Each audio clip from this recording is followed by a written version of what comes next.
Greetings, fellow armchair Imagineers. Tiki here. And BlueDragonFive. And Dragon, gosh darn it, oh golly gee, we here on the So You Want to Be an Imagineer podcast, we have a lot of things that are close to our heart. Dragon, of course, Vera Farmiga being one of them, Vince Gilligan's Albuquerque verse being another. Of course, Barry is a recent love that's entered our lives.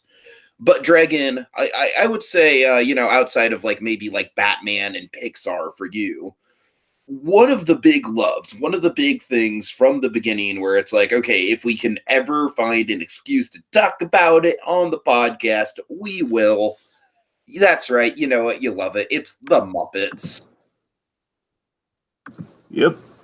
But specifically, folks, of course, this is a special occasion because this marks is it this month, Dragon? The month marks the anniversary?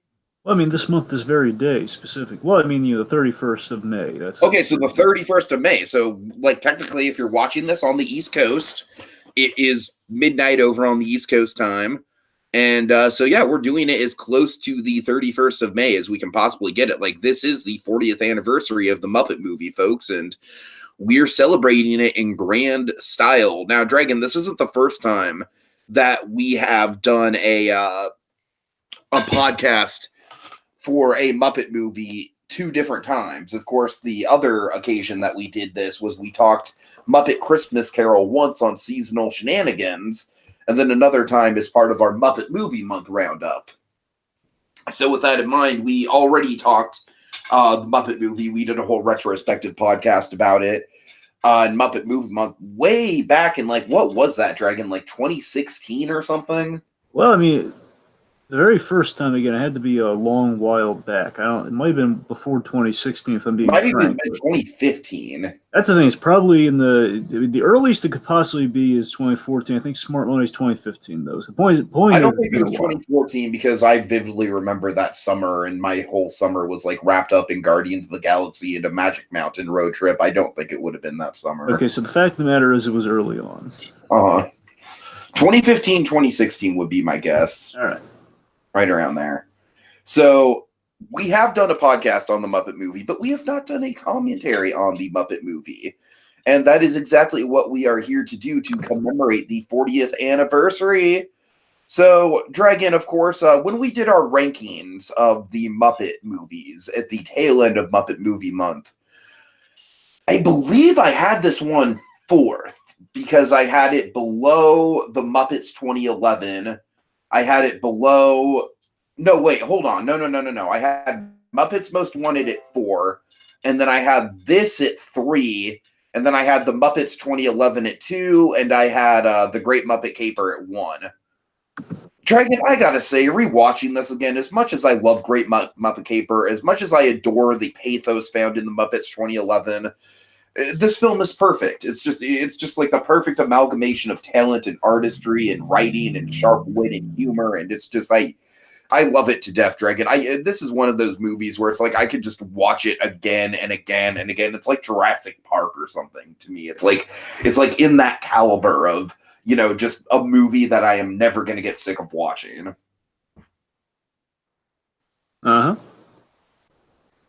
Yeah, right? Yeah. I mean, I remember, for me, again, my two favorites. Again, I can't remember exactly where I landed on because I know I keep going back and forth. I mean, if I had a cheat for my listing, it was definitely a Muppet Movie and Great Muppet Caper, my favorites. So those two are they were definitely in the number 1, 2, or kind of both spot if that were an option. I don't even have any doubt of they were up there for the top spot. Anyway, so let me say this about the Muppet movie. So of course, Muppet movie turns 40.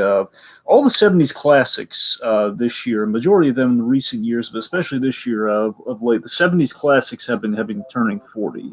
Because Superman, the Superman 78, the Donner Superman turned 40 last year, the end of last year.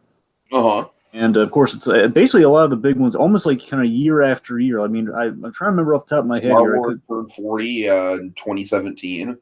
Well, what I'm saying is you have, I'm saying for almost 5 years straight, you had kind of some of the best, most iconic movies from the 70s coming out. I think you have Jaws in 75. Mm-hmm. I'd love it. Basically, if Rocky were 76, it'd be perfect for what I'm going for here. But let's just say, point is, Rocky comes out within that late 70s. So, point is, you have Jaws, you got Rocky, you have Star Wars at 77, you have Superman at 78, and you have Muppets at 79. That's five amazing movies. Wouldn't you agree? Yeah, and weirdly, like Muppets is kind of like the most niche one and the most accessible one at the same time. Yes, absolutely, and basically with the Muppet movie for me, especially rewatching. Of course, I don't really need a big excuse to rewatch the Muppet movie, but you know what? It has like it's been a while since I've rewatched it because obviously we rewatched it when we did the retrospective. But it's like some usually if it's on TV, I'll give it proper time of day. That's usually what happens with the Muppet movie, but there's just re-examining it for the umpteenth time. There's something mythic and magical about it in the halls of cinema with this movie. I don't know how else to put it. Really, this film really puts Jim Henson's soul on the big screen. That's kind of the. I know it sounds a little heady, but I mean, yeah, this movie really does put Jim Henson's soul on the big screen. And put simply, the film is magic imprinted on film. I mean, that's really how I feel about it. It's like it's magic captured on film, like a Bigfoot sighting. But again, it's like sighting for the tomes of the American Film Registry and vice versa. Like it's there, and it's like again, like literally captures a rainbow on film, but in the like the most meaningful of ways. Right. It's a classic in every sense. It still holds up, and of course, the big nostalgia I have for, I think the thing you and I definitely can be simpatico on is the VHS tape for the Muppet movie. I got to admit, Dragon, this one was more of a TV movie type of thing for me when I was growing up. I remember that VHS tape case, and then just in rewatching it. Oh god, it was lovely. And at the end of the day, for me, what it was is always at its core for me from the very start. It's a road movie adventure with the Muppets, and it's delightful. So all that said, for before we get into it, I wanted to share a few details. All right, so Sorry, basically I was going to transition this to a little bit of background here, folks. So of course, we're not going to be able to just also for anyone in the comments. Donovan Martin, and we have a Nerd Thanos fan here, guys. We're love having you here. I'm just going to warn you right at the gate here. Once we break into the commentary, we're not going to be able to really kind of dip into the comments because obviously we're going to be focused on the movie. But I mean, we'll check in with you kind of during this segment and towards the very end, I suppose. See if we got anything that can really shout out for you guys by all means. But I want to talk about some background. I want to talk about some little factoids that perhaps I won't be easily kind of brought up throughout the conversation. So real quick, just some cursory, like kind of the making of stuff at the start, like the origins of the movie.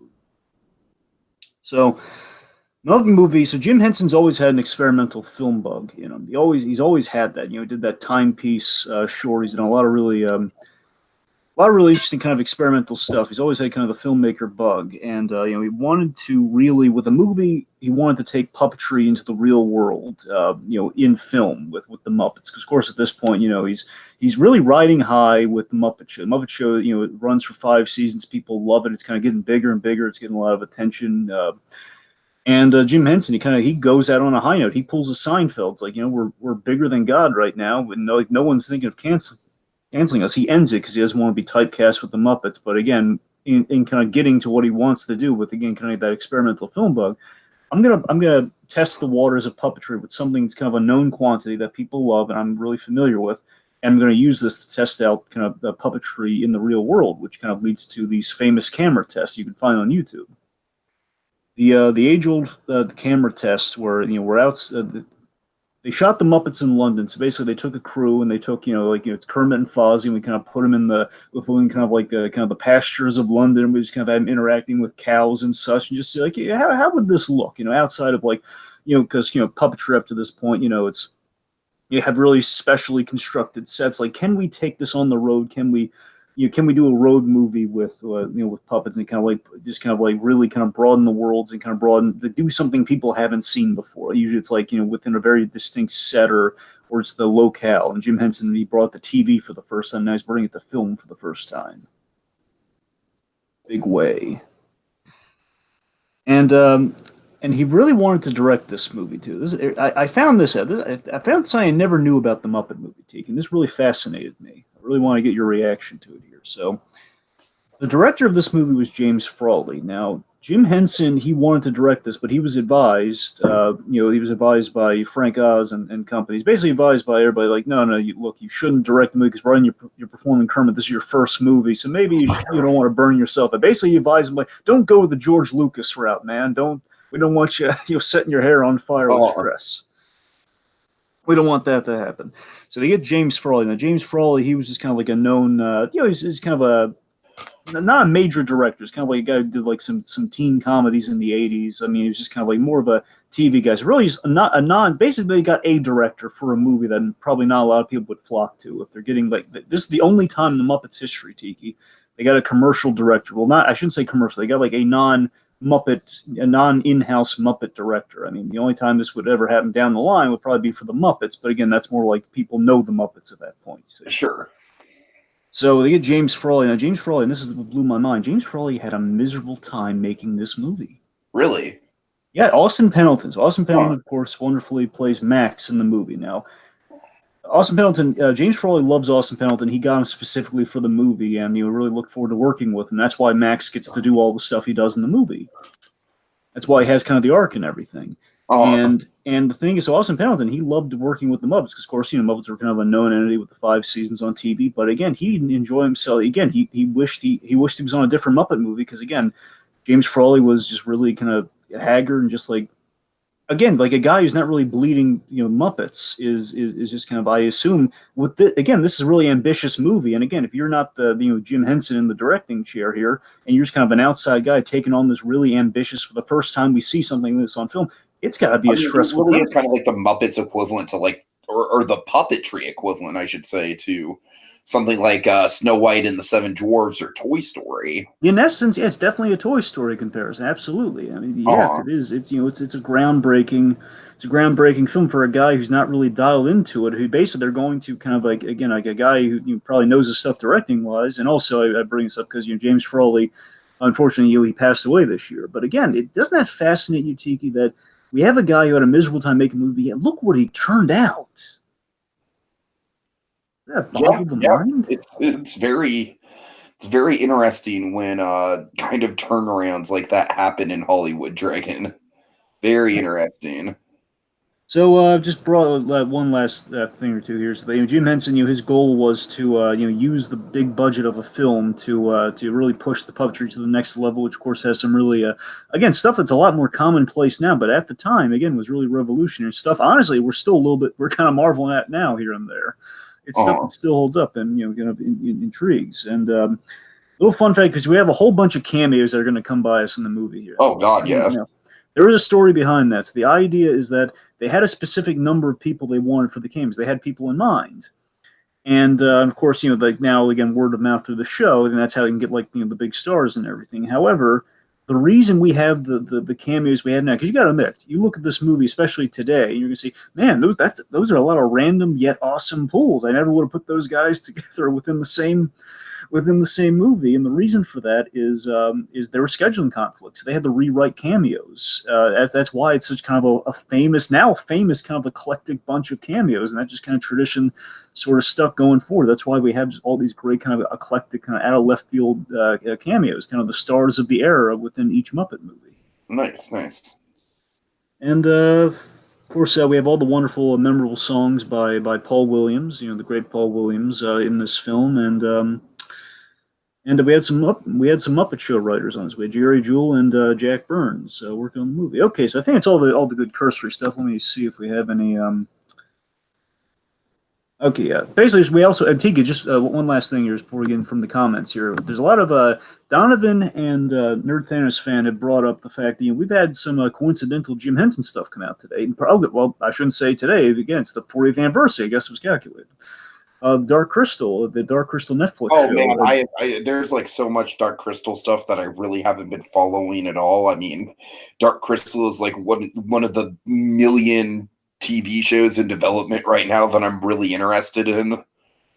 Yeah. I gotta refamiliarize myself with Dark Crystal before I get into So that. do I, honestly. Like, I'm probably more familiar with it than you are, but it's been a Yeah, few years for me as no, you well. are more familiar with it than I. Even just Uh-huh. that's the point. Anyway, I definitely got refamiliar. Really, But after basically, the weird fantasy live action Jim Henson stuff, Labyrinth is my jam. sure. And again, I bring it up because again, that was yet another revolutionary kind of filmmaking landmark for Jim Henson, a film entirely with a puppet cast. Oh, The I Muppet. think that the interesting thing about comparing the Dark Crystal to Labyrinth, and of course this is a whole other discussion here, but since we're having it, uh, I feel like Labyrinth is like much more accessible and much more watchable, whereas the Dark Crystal is far more ambitious. Yeah, it I'm not is. saying there's stuff in Labyrinth that's, I'm not saying Labyrinth isn't ambitious, but I'm saying Dark Crystal was like, I mean, Jesus Christ, you want to talk about puppetry, man. Dark Crystal is just off the charts. Like the plot of Dark Crystal, the characters of Dark Crystal, even some of the designs of Dark Crystal aren't particularly great, but just the sheer ambition and artistry in that movie has to be commended. Yeah, and apparently Mark Hamill, if I'm reading this right, Mark Hamill's going to be in the new Dark Crystal show. Yeah, that is true. That amazes me. I wonder if he's going to be just if he's going to be doing a voice or a character, or if he's going to be in it. That'd be, well, again, that's if it's Dark Crystal, I'm hoping he's just going to not. I hope he's not going to be in it. I hope he's just going to provide a character. Because again, I really wonder if because that would be kind of breaking a cardinal rule if they have a human actor in that, don't you think? Or would you be comfortable with them taking kind of the labyrinthian inspiration? Ooh, I don't know, Dragon. Honestly, we could do a whole You're podcast right. We're getting about sidetracked here, folks. speculation. The point is, 40 years. We're still celebrating kind of Jim Henson's feats and forays into filmmaking, kind of attributing it some way, shape, or form. Anyway, folks. So again, we'll check in with the comments towards the very end here, folks. By all means, comment, and we'll give you some shout outs by the end. But folks, ideally, if you're watching this with us, you can be, and you'll be able to follow us along in the conversation. Hopefully, it'll be conversational, even if you're not watching it along with us here, if you're not linked up with us, to still be entertaining. Because we're going through it pretty kind of straight, pretty linearly. So regardless, it'll probably, I think it'll be fine. But we'll again just buyer beware. Also, I did not get a chance to rewatch this one. I mean, I figure I'm so familiar with it, and it's very visual and gag based, anyways. So that shouldn't be a problem. It really shouldn't, Dragon, because I am very familiar with this movie, of course. But I'm just letting you know up front. Like, I did not, unfortunately, get a chance to rewatch this today. I wanted to, but you might have to take the lead on some chronological stuff. Anyway, of course, folks, we're linked up as best we can. I'm working with a DVD here, and he's working with like the most current kind of like remastered version. So. I would say if you want to watch along, I would recommend renting it on Prime. Yeah, that's a good That's idea. the version I'm using, and that's the version that you're trying to get synced up to. Yeah, so the point is, I'd recommend going with Tiki's version as well. Plus, support the 40th anniversary some way, shape, or form. Yeah. Regardless, folks. So again, either if you just want to kind of tune and just kind of reminisce, like, oh man, these guys are talking the Muppet movie. Let's listen and stuff. Or you just want to songs about rainbows. Exactly. So we're going to count up. If you want to sync up specifically with Tiki's version, just count to. We're gonna go one go. So 1, 2, 3, go. We're gonna lethal weapon this thing. All right. All right. Okay, so here we are, folks. Let's do it. The Muppet movie in 1, 2, 3, go! Yay! I never get tired of seeing this logo. I don't know why. This Kermit the Frog, the Jim Henson Pictures thing. Ooh, I was hoping I could do this on my laptop, Dragon, but I cannot. It is laggy as fuck. I'm gonna have to do it on my phone. So you talk through it, and I'll try and sync it up. We're off to a great start. All right, I tried and I failed. So really quick, just to get into it, because I am familiar enough with this movie to know without watching it that the first main Muppets to arrive are Sattler and Waldorf. And interestingly, the thing about Statler and Waldorf is originally I looked into this. Originally, they were supposed to be throughout the whole movie with cameos. They were supposed to be kind of showing up at each of the set pieces, but again, movie, again, kind of a first of its kind, they had to kind of strip out a lot of stuff to make sure they can get the movie done in the first place. So that's why we kind of have them up front here and in the theater. Mm-hmm. I love how full circle this is too. I kind of call it a lot of even more meta, because the Muppet movie is one of the most meta things you'll ever watch in life, folks. It truly is. And I love how full circle this is on a rewatch here. We're like, oh my god, like literally they're at the Worldwide Studios, which is where the whole Rich and Famous. This ties into the whole Rich and Yes, Famous. yes, exactly. It's totally ties into the Rich and Famous thing, which of course, Dragon. I feel like the Rich and Famous thing, pulling that. Not to brag too much, but I feel like that was like one of my aces in the hole in the debate last night. Yep. Were you proud of me when I pulled that out? I was, but yes. Anyways, of course, here I like they're not at the movies watching this; they're at like kind of a screening room, which is why this is so funny now looking at, because they have kind of the fancier chairs that we kind of have now. We now have in movie theaters, but again, it's kind of like a private little screening room they have within the studio. Uh-huh. So I love that the first gag of the movie, by the way, was Statler and Waldorf, mocking, like arriving to criticize things. Oops, hold on, let me turn down my phone. Sorry. Okay, go ahead. Mocking the fact. Basically, the first gag of the movie is mocking the movie within itself. I mean, it gets a gutsy move from the very start. Yeah, we're making fun of the movie, taking a few pot shots at ourselves. Okay, go ahead and give me a timestamp there, Dragon. Well, again, remember, it's like going to be like a 5-second difference. Basically, I'm at 2 minutes and 40 seconds now. Okay. Well, again, so it's going to be a little 5-minute. There's a 5-second delay, right? Yeah, about a 5-second delay. Okay, tell me when you get to. Oh shoot! Hold on. So, wait. Does that mean that I'm 5 seconds ahead of you? Okay, math. All right. I'm sorry. All right. Okay, well, look, Kermit's giving the spiel at the start here. Kermit's giving the spiel, and Miss Piggy's telling me, like, roll the film, darling. Okay, tell me when you get to Robin talking to Kermit. All right, I'll tell you. That hasn't happened yet? It's about to. It's getting okay. there. Tell me when Robin says Uncle Kermit specifically. All right, okay.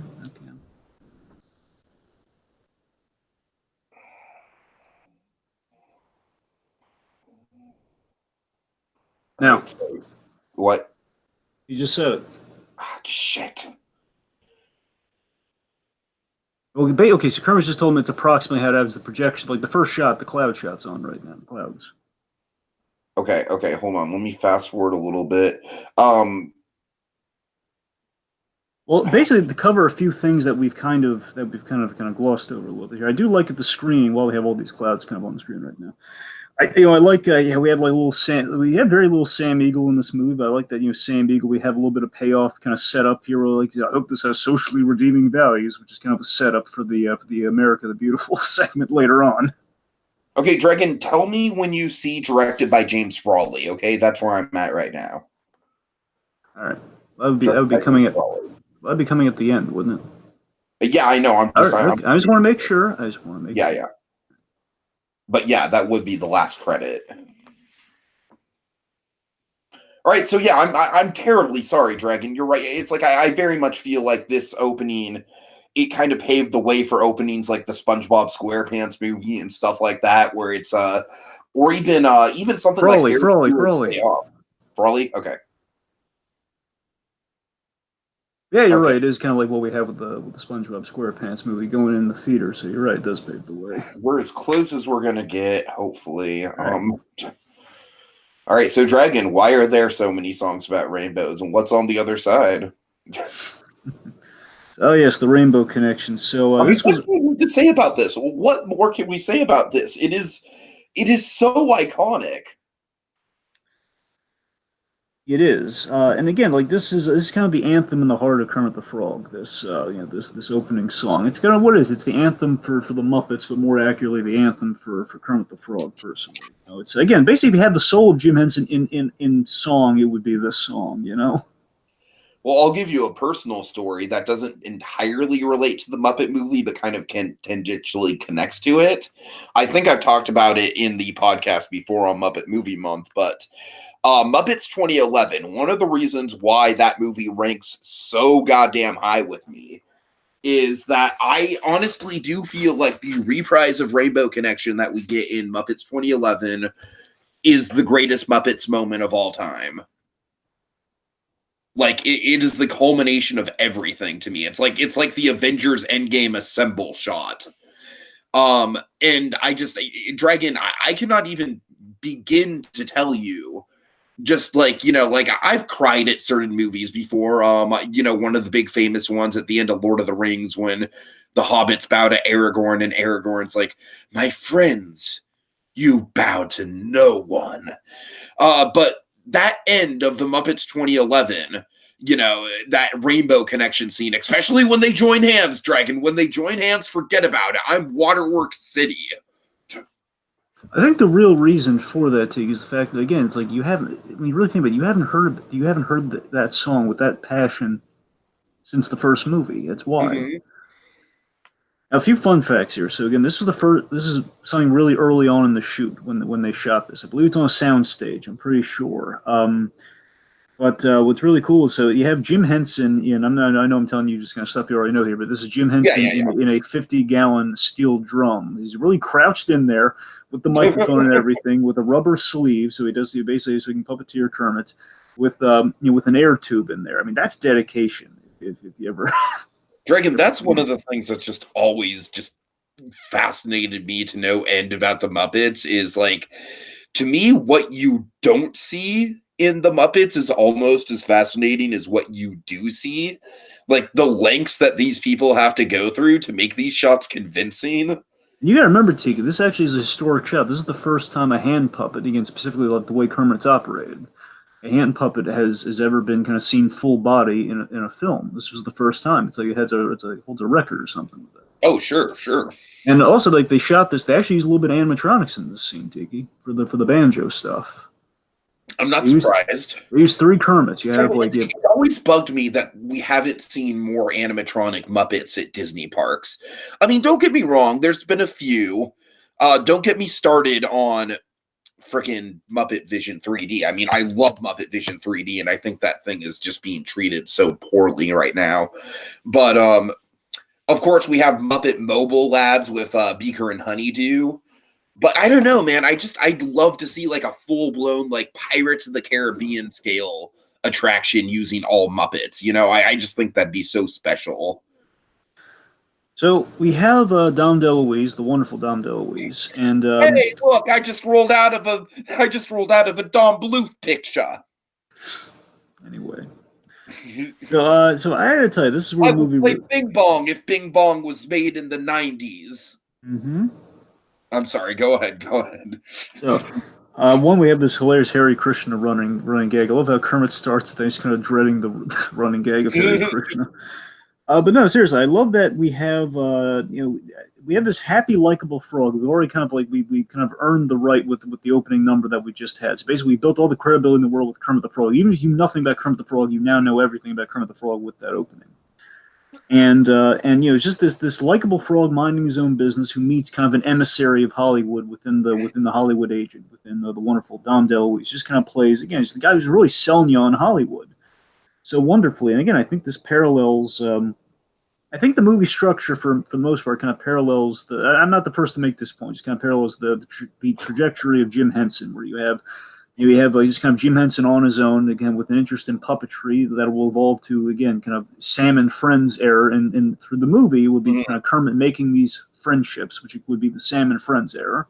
And ultimately, when everything's going towards the very end, you have kind of the Muppet Show, like, let's put on a show like dynamic. So, really great progression that is reflective of Jim Henson's career. So, that's really cool. Yeah, I mean, the movie definitely has a lot of like meta qualities to it. Of course, Dragon, we just passed over one of your favorite, the whole make millions of people happy thing. When I think of Kermit the Frog, I think of that line. I have that with no hesitation. If I ever needed one Kermit the Frog moment in all of Muppetdom, it is making millions of people happy. Like, that's, to me, that's such a positive dream, such a positive thing to put in this world. That you just come along. It's not about necessarily being all rich and famous. It's about making millions of people happy, driving him to get to that contract for that sole mission of millions of people happy, huh? And just like such a happy little causal thing. So now we have the bike scenes. The bike scene, of course, and this is one time, this thing probably made James Frawley tear his hair out. So the bike was accomplished with a crane and a marionette effect on Kermit. And again, this is really big for the time. And of course, they just kind of did almost like a Pixar style, like let's just explode the awesome effect we did in the other movie. Let's just do it tenfold with all the bikes in the Great Muppet Caper. Right. This is the beginning of it all here, folks. I gotta imagine this is gonna be really tense for. I mean, it was tense for me when I was a kid. When Kermit seemingly almost got crushed here. Were you on the edge of your seat way back when? Yeah. I mean, that's the funny thing with this movie is that it kind of it's very lighthearted in tone, but there are some perilous situations kind of throughout. It very much makes good use of the the movie thing. It doesn't feel like an episode of the Muppet Show by any stretch. So speaking of speaking of that scene too, I love it. It was such a brief scene, yet it does kind of host a big plot point on a rewatch with Max, because again, Max sees Kermit there for that first time. He's a little charmed by Kermit the Frog, and that's why he brings up the Doc Hoppers. That scene, brief as it is, does have a huge effect on the whole movie. Mm-hmm. Also, here we have the wonderful James Coburn, a little Pixar connect with Water Noose from Monsters Inc. Rough place, huh? That's the toughiest, meanest, filthiest place on the face of the earth. Why not complain to the owner? I am the owner. I am the owner. Classic. Oh, by the way, so this waiter coming up, the waiter, that's James Frawley, the one who's like, here's your frog legs. And I gotta tell you, it's the attitude that he has to that waiter. I imagine. Ears in his short shorts. He's like, did somebody say waiter?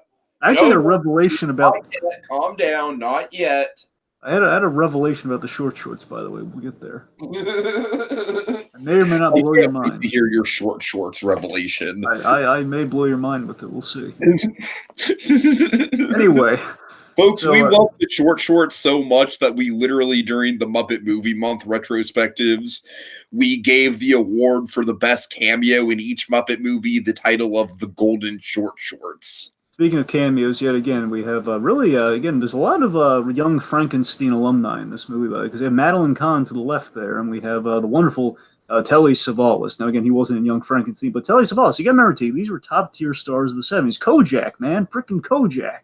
Yeah. The Lollipop Detective. Of course, there's Mrs. Kabupat. Oh, God. Okay.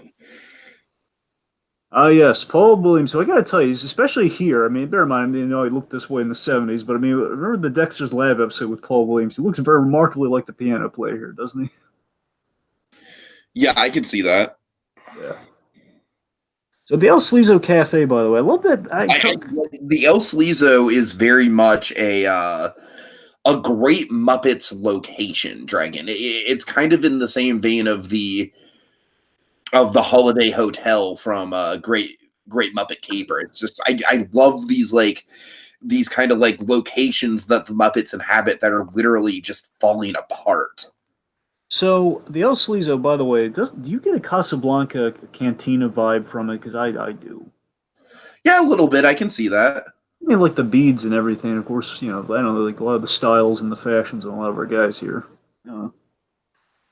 Also, something I want to bring up. So again, I meant to bring this up earlier, but obviously we were having a little bit of syncing issues. But point being, with Fozzie Bear and basically like how Kermit and Fozzie met here, one of my favorite things about the Muppet movie is, again, with the scene between Robin and Kermit, where we established that we have this wonderful, clever thing. It kind of cast the whole thing throughout the entire movie that this is a biopic on the Muppets' origins. Yeah. From the Muppets, like the Muppets made a biopic about themselves. Delightful. It's just such a clever idea, and we get to see, like, okay, this is how, Kermit and Fozzie worked together on the Muppet Show. This is approximately probably found him in a club somewhere. He's found him performing, and we kind of have the cinematic kind of story that would go along with that. By the way, this puppetry still blows my mind. I mean, I just watch it now, and it holds up as much as it did in 1979. This was early blue screen, like really early blue screen. It holds up so well, Dragon. It does, amazing. I mean, just look at this. It looks so. I don't want to go off on a tangent here, man. But the effects in this 40-year-old movie just look so much more impressive than any CGI could ever look. Yeah, You hear the passion in my voice, Dragon? I do. I'm a practical effects man. Yep. Of course, here again. Speaking of practical effects, again, it's so simple when you think about it. Because again, there's very minimal puppetry in these scenes where they're being tossed around the place. Where again, like Kermit's just Kermit's like I'm pretty nailing. sure in this shot, they're literally just swinging around a Kermit plush. Well, they were. That's what I'm saying. Like this, they were for a few of those shots. Like there's one Yeah, yeah. shot where Fozzie's like saying something, where basically it's like just Frank Oz like underneath all those guys, just just like kind of moving just the headpiece while they're literally just kind of flailing the body all around. But it's edited so well that it's just kind of seamless. And the editing in this movie is another kind of part of the magic trick that just makes it whole like what we saw, we just saw a shot not too long ago of just Fozzie, just like a giant teddy bear of Fozzie just being thrown across the room. Mm-hmm. Okay, by the way, speaking of him being thrown around the room, one of my favorite jokes is in this scene. I love one of my favorite jokes in the movie, drinks on the house. They literally go on top of the house. And the fact that it works every time implies this is not the first time he's had to pull this. That's a crap. The fact they keep falling for it, that's what really gets me about it. Oh, God, that's still one of my favorite jokes from this movie. Delightful. Also, speaking of jokes, we did have some fourth wall humor where Kermit like kind of turns to the audience and saying like, I hope you appreciate I'm doing my own stunts. Uh-huh. Yeah, so here's where all my nostalgia buttons right here. Oh, the Studebaker. Oh, goodness me. You're speaking my language, Dragon. I'm right there with you. Again, this to me as a kid with that VHS tape, Tiki, this was the movie for me. This is when the movie truly starts for me. These two guys in the Studebaker. Again, a road movie. This to me is the perennial road movie that I judge all road movies by, personally, for me. Years later, we get like a Goofy movie, sure, but I'm saying this is the perennial road movie. Yeah, Goofy movie, Jay and Bob Strike Back, of course, SpongeBob SquarePants movie. Mm-hmm. It all stemmed from this. Exactly, and all of the all in good company. Mm-hmm. Also, fun fact: so the Studebaker, the way they do this, so in the trunk they have a little person driving. Someone crouched down in the trunk, actually driving it, while we have just kind of our our. Yeah. But bear in mind, the wide shots are a little less. They try to go a little less complicated in the wide shots because again, there are puppeteers underneath the seats, like in the. Oh man, that's a head trip to think about. Well, maybe not under the seats, but they're more like they're actually in the engine compartment. That's where so that's where they are. Yeah. That's what I'm talking about, man. I just geek out over that level of dedication. So I had some stuff with Doc Hopper on a rewatch. So again, of course, the wonderful Charles Durning. Now, what I really love about him is kind of what he represents. I never really kind of put two and two together on for a long time. I really thought it was quite fascinating. Is that Doc Hopper is, of course, he's first and foremost a little bit of a Colonel Sanders parody, which is wonderful. Which is hilarious, and the ways I love. He's kind of more of a dignified Colonel Sanders to an extent. He's a more relatable Colonel Sanders in the sense of like, yeah, I have to do my own advertising. He's kind of the homespun. Like he really cares about his business. He really legitimately cares. It's not all about money, but it's about like the having a product and a notoriety and like the fact that he'll be in the suit doing the dancing and everything, no matter what the meaning it is. But again, he cares about what he does. And he'll do it if it gets the job done. And he says, yeah, I might be a sweet fella, but it's singing and dancing is not quite my thing. And what I love about Doc Hopper, more accurately here, like kind of occurred to me, is that Hopper he's the roadblock. He represents he represents distraction and temptation for actors, which would be our performers in Kermit the Frog here, where again, you're on your way to Hollywood, you're on your way to the big leagues, and you have ads, advertising, commercial work. That's essentially being presented to him here, selling out your dreams. So that's what Doc Hopper represents, selling out the dream that Kermit the Frog has, a very pure dream, and he's trying to corrupt it for money and for temporary, fleeting success versus kind of something more everlasting. So, and of course, also a very horrific proposition to essentially sell out. He would sell out himself. Yeah, he's basically becoming like a spokesperson for frog cannibalism. Pretty much. Well, for kind of a vague, definitely like either like a frog black market or a frog holocaust. Oh God, whichever you want to apply to it there. Just think of like all those frog puppets we saw in the Disney World special, and how many of them turned into Doc Hopper's frog legs. Yep.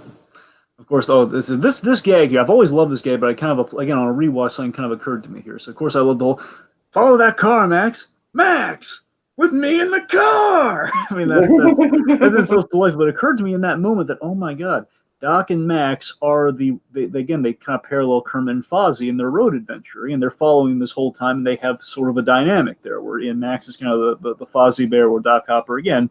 In contrast to Kermit the Frog, that's what their roles are. We're mimicking the road movie pairing. It's kind of clever. All right, Dragon. Let me know when you get to the first shot of moving right along. Like when we. Well, I see mean, right now, like they're singing the song right now. I mean, I think. Oh, they are. Shit. Okay, I'm a little bit behind you. They're in the midst of it. You want me to tell you when we get to the fork in the road? Yes. I'll get to the fork in the road. Okay. Get some beautiful wide shots here. Man, my God, Frawley directed the crap out of this, even if you didn't like it, man. Now, just to be clear, let me know when they pass the fork in the road. Okay.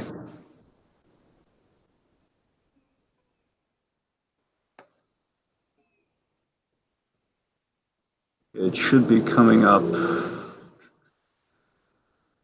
Really, I love this song. Okay, we're coming close to it now. I'll tell you soon. Okay, they've now passed it. Okay. Anyway, so moving right along, obviously this is probably my favorite sequence in the movie. If I had to pick one sequence, it would be, the at least one's, I mean, don't get me wrong, Rainbow Connection, obviously that's kind of cheating. Like, yeah, how do you not like Rainbow Connection is great. But I mean, moving right along, though, and this is all my nostalgia, all my love for the movies in this one sequence here. It's, it's the sell of the movie for me. It's a pair on a journey to Hollywood in a unique car with a catchy tune. And and we have these clever jokes like fork in the road, and we showcase scope very well during this. Again, this to me is like, again, this is the whole point that Jim Henson's going for. Like, you know what? Again, let's put him in our world. Let's see what that would look like. And again, this is what it would look like. It's amazing. It looks great. Okay, have you gotten to Big Bird yet? Yeah, Big Bird's coming up right now. Like they met him now. It's like right now happening. It's happening right now. It says, I don't know. He's pretty big. They're running in the Big Bird right now. Again, this is a kid too, kind of blew my mind a little bit here, where you're kind of putting together, okay, there's Sesame Street and there's the Muppets. And it's like, oh my God, they're intersecting. And the thing that kind of occurs to me now is like, oh my God, well, not now, but it's the fact that Big Bird, he's in his own biopic right now. He's in his own movie about selling Sesame Street, or like, finding his way on Sesame Street, kind of the prequel to Follow That Bird to an extent. Of course, Big Bird himself has kind of took off in kind of the same vein as Kermit the Frog, because we have like Follow That Bird. Never followed that bird at some point. One of these days, if ever comes on Amazon, absolutely. That's a black mark on our resume that we haven't gotten to that yet. Anyway, so we have also, of course, Big Bird being kind of a character who's kind of followed kind of Kermit the Frog, turns out an iconic status, because we've in the years since this has come out, we have I Am Big Bird, the documentary. So I mean, Of course. We've had a lot of wonderful stuff with.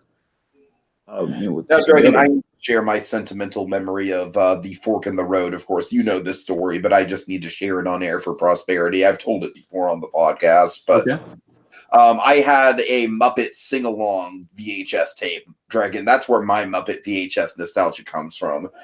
In the sing-along song, I vividly remember they had like Octopus's Garden and Kokomo, and that's the first time I heard those two songs.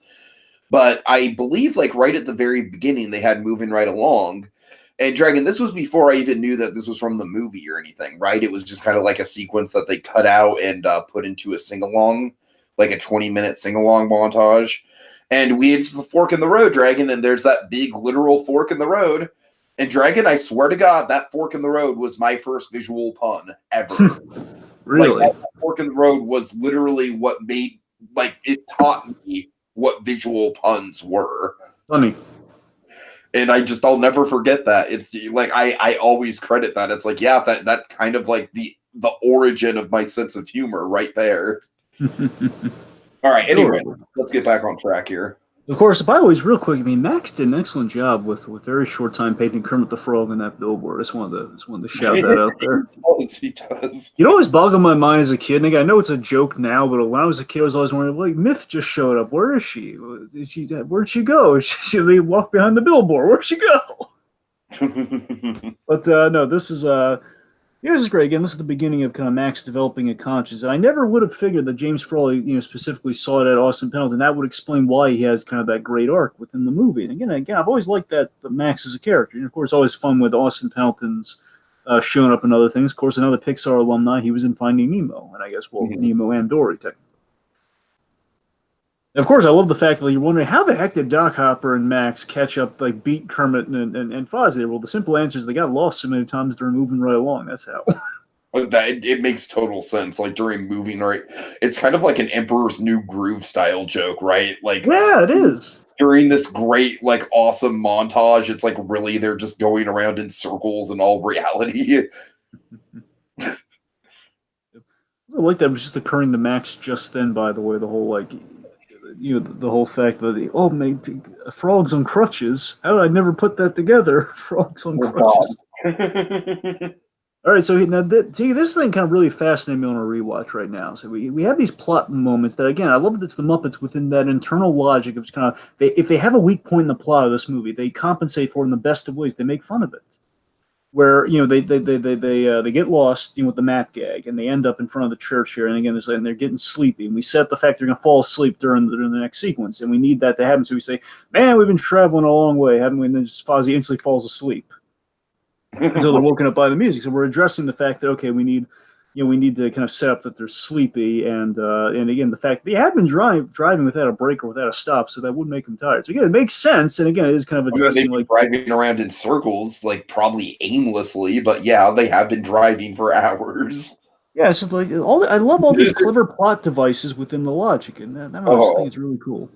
So here again, if you want to look at this movie with kind of the other contextualization of, again, this is reflecting many aspects of Jim Henson, the man, and like the DNA of the man is within this movie. Of course, the Electric Mayhem Band represents kind of the hippie, explosive, creative side of Jim Henson.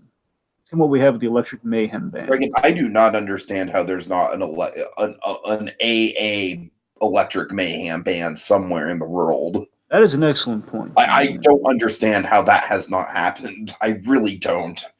Like, be it in like a standalone, like Chuck E. Cheese style pizzeria or whatever. I don't care. It just needs to exist. Well, I remember they did that. They rethemed. God, I remember that. I forget if they. Sorry, I'm embarrassed myself. I know there's like a Rizzo's Pizzeria. Oh boy, yeah. Let's not even talk about Pizza Rizzo. All right, Pizza Rizzo is Muppets in name only for the most part.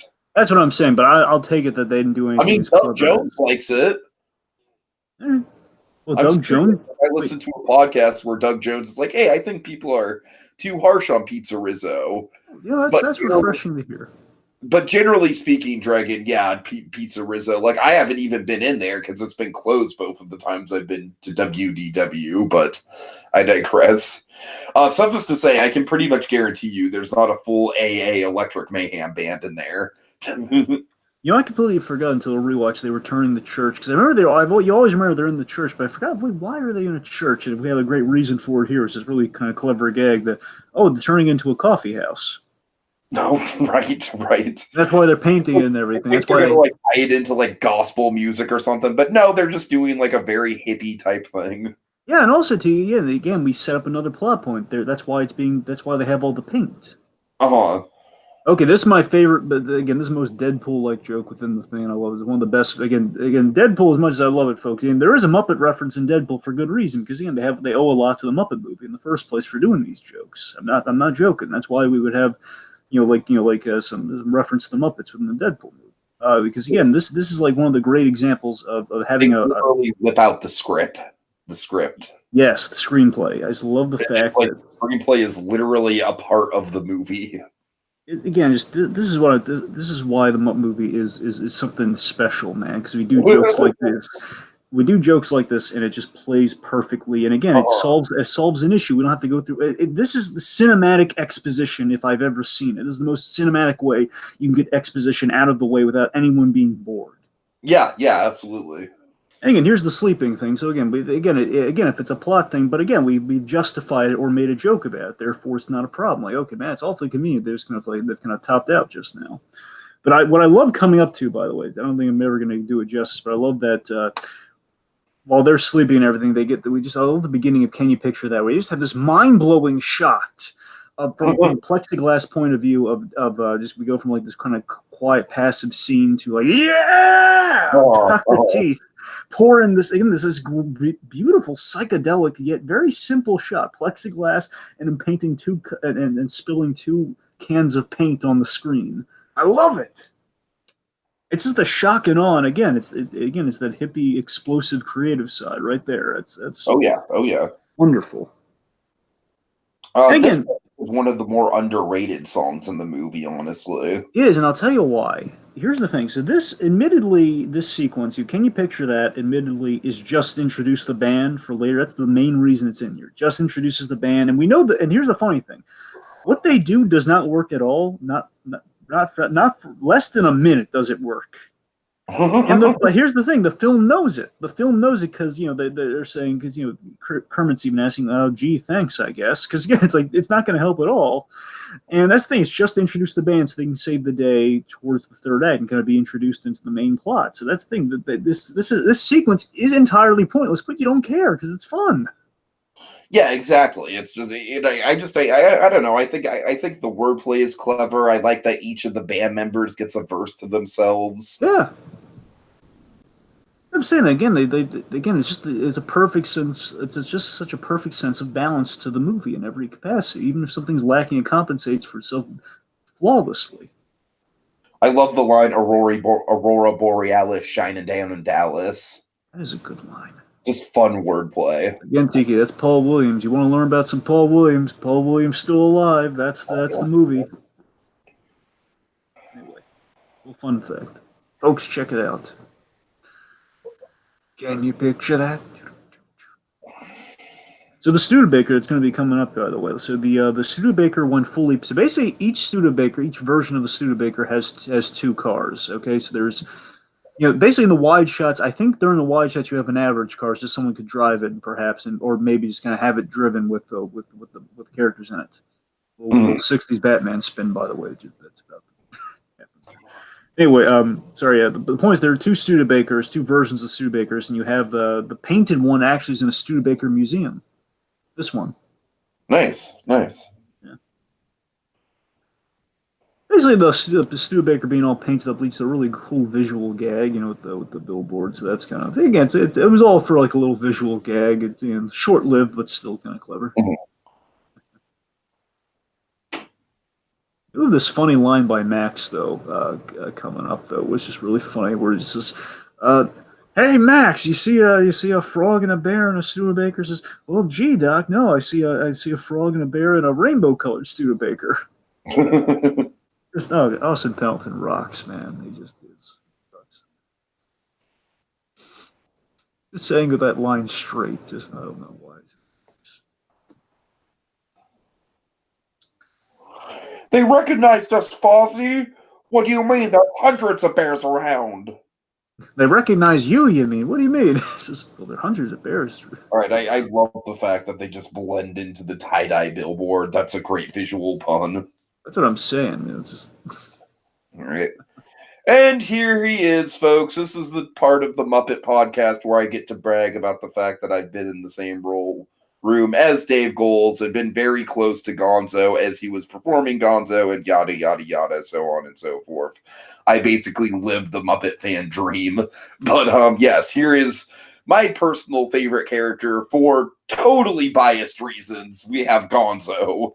A little detail about Gonzo I never caught until a real in-depth rewatch. I love on his hat, he has like a little spigot on his hat, which looks I love it. A little spigot on his hat. Anyway, so of course this starts a gag that pays off during the Muppets, where Gonzo was in the plumbing. He had a plumbing job. He was the prince of plungers. Sure. Of course, he has like a whole, apparently a really successful company that he blows up in the Muppets. He's the king dragon. Yeah, that's true. He's hopping mad. Like he's the king of plungers, like Big Bob is the king of beepers. That is true. So this is the perfect intro. Carmilla, like right off the gate, Dragon. Dave Goelz knows well of my fascination with the Carmilla and Gonzo dynamic. Carmilla's in Harley Quinn the Joker, Tiki. Camilla. Okay, it's close enough. All right, I'm sorry. Sue me. I'm sorry. Did I meet Dave Goelz? I don't think so. You asked about. Anyway, sorry. But no, this is a perfect intro to Gonzo. Right in the eyes of Dave Goelz, I am the weird kid who always asks about Gonzo's infatuation with chickens. Pretty much. And I did notice that Gonzo in this movie, you kind of see the inklings that Gonzo does have a thing for livestock. Because remember, he also has a thing for Miss Piggy. Uh-huh. The livestock does it for Gonzo. I don't know.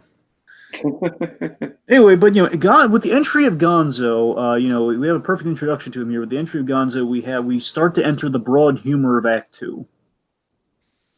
And also, I think the parallel to kind of Kermit's story, like in Kermit and Fozzie's adventures, that Gonzo is the first kind of performing artist they come across, kind of the Andy Kaufman of the Muppets, so to speak. Oh, Gonzo is absolutely the Andy Kaufman of the Muppets. It's a perfect way to describe him. I love that.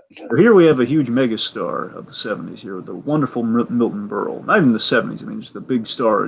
Probably one of the biggest names they got for the Muppet movie here in terms of his era.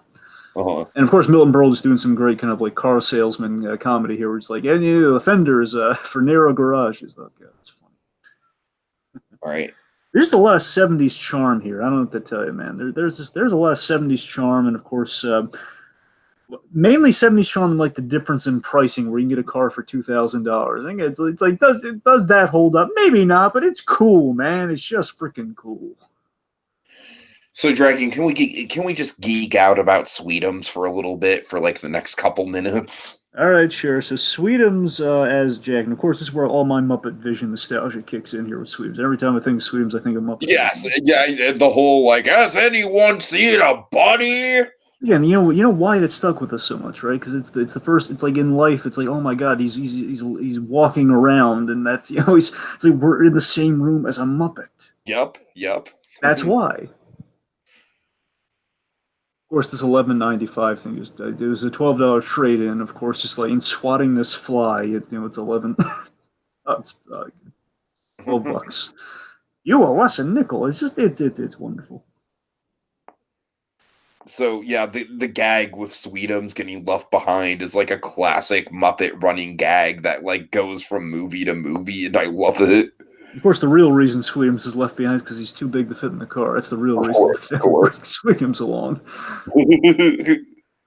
But again, they kind of turn into like a running gag, and literally, it's a literal running gag. I love again, just geeking out about Sweetums for a second. I can't get over the design for Sweetums, where it's like it's a full body suit, but then the head itself is the animated part. I love that. Yep. I don't think it was this way from the very start, but I remember I think one of Jim Henson's sons eventually would puppeteer Sweetums. Nice. I don't know if he did it all the way through. I know for at least during like the new ones when we had like Muppets Most Wanted, that was Sweetums. Oh, look! This is really coming up real quick. We have Elliot Gould, and we have Melinda Dillon, the mom from A Christmas Story, and in Close Encounters. She's the one with the blue balloon with Elliot Gould there for a second coming up. Well, fun fact.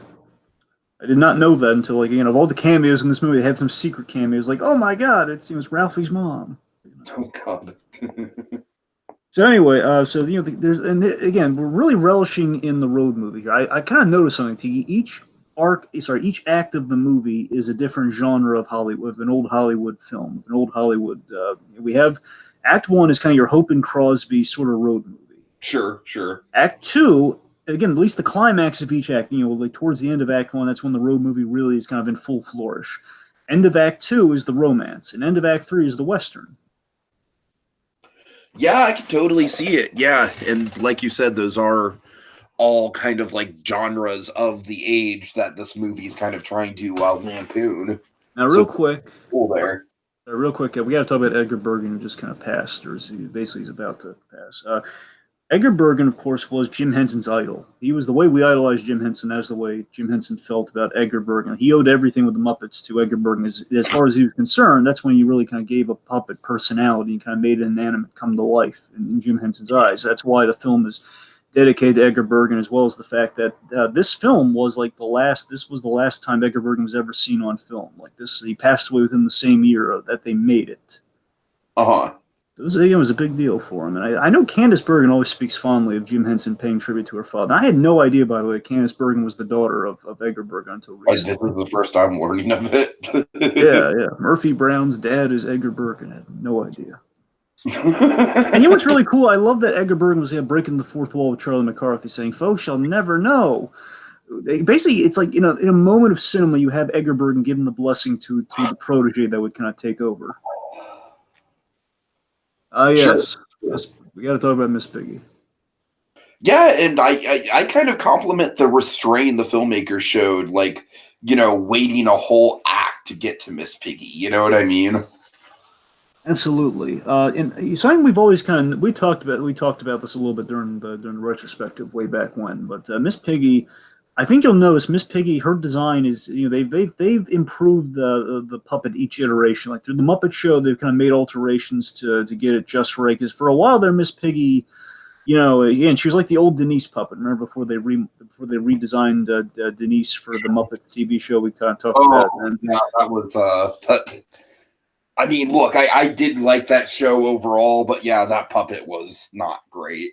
my point is, and again, they changed that. That was in the pilot. They had the old Miss Piggy puppet, so that was the idea. So Miss Piggy has always had a design that's kind of get refurbished each time in the early days. So the Muppet Show was the kind of the worst of the Miss Piggy designs.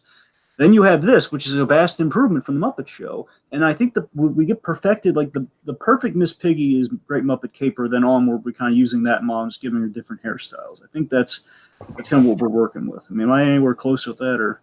I think you're pretty much right on the money with that. Yeah, I think that the ideal Miss Piggy, like kind of like the de facto like avatar of Miss Piggy, is the Great Muppet Caper Miss Piggy, and then like you said, you just kind of like add different hair and makeup styles onto it, and voila. So here okay, we have to talk about never. Sorry, God, is it never before? Ridiculous trick. Never before. Here's the thing. I have newfound respect. I love how like faded out the lighting looks. I have some newfound respect for this song because I think comparatively, this is my least favorite of the songs in the Muppet movie. It's not saying it's bad. It's just everything else kind of written to be everyone's least favorite. And that's the thing. I have newfound respect in the sense of it's like it's not written to be like a moving right along style crowd pleaser. In a way, Dragon, this might be the most Kaufman-esque moment of the movie because it's where the movie switches from like a goofball comedy to just like an over-the-top fucking schmaltzy-ass romance. Well, that's an interesting thing, Dave. So one, of course, like this is a mythic moment in the retelling of how the Muppets met, where of course Kermit and Miss Piggy, that's a running gag throughout the whole series of Muppets.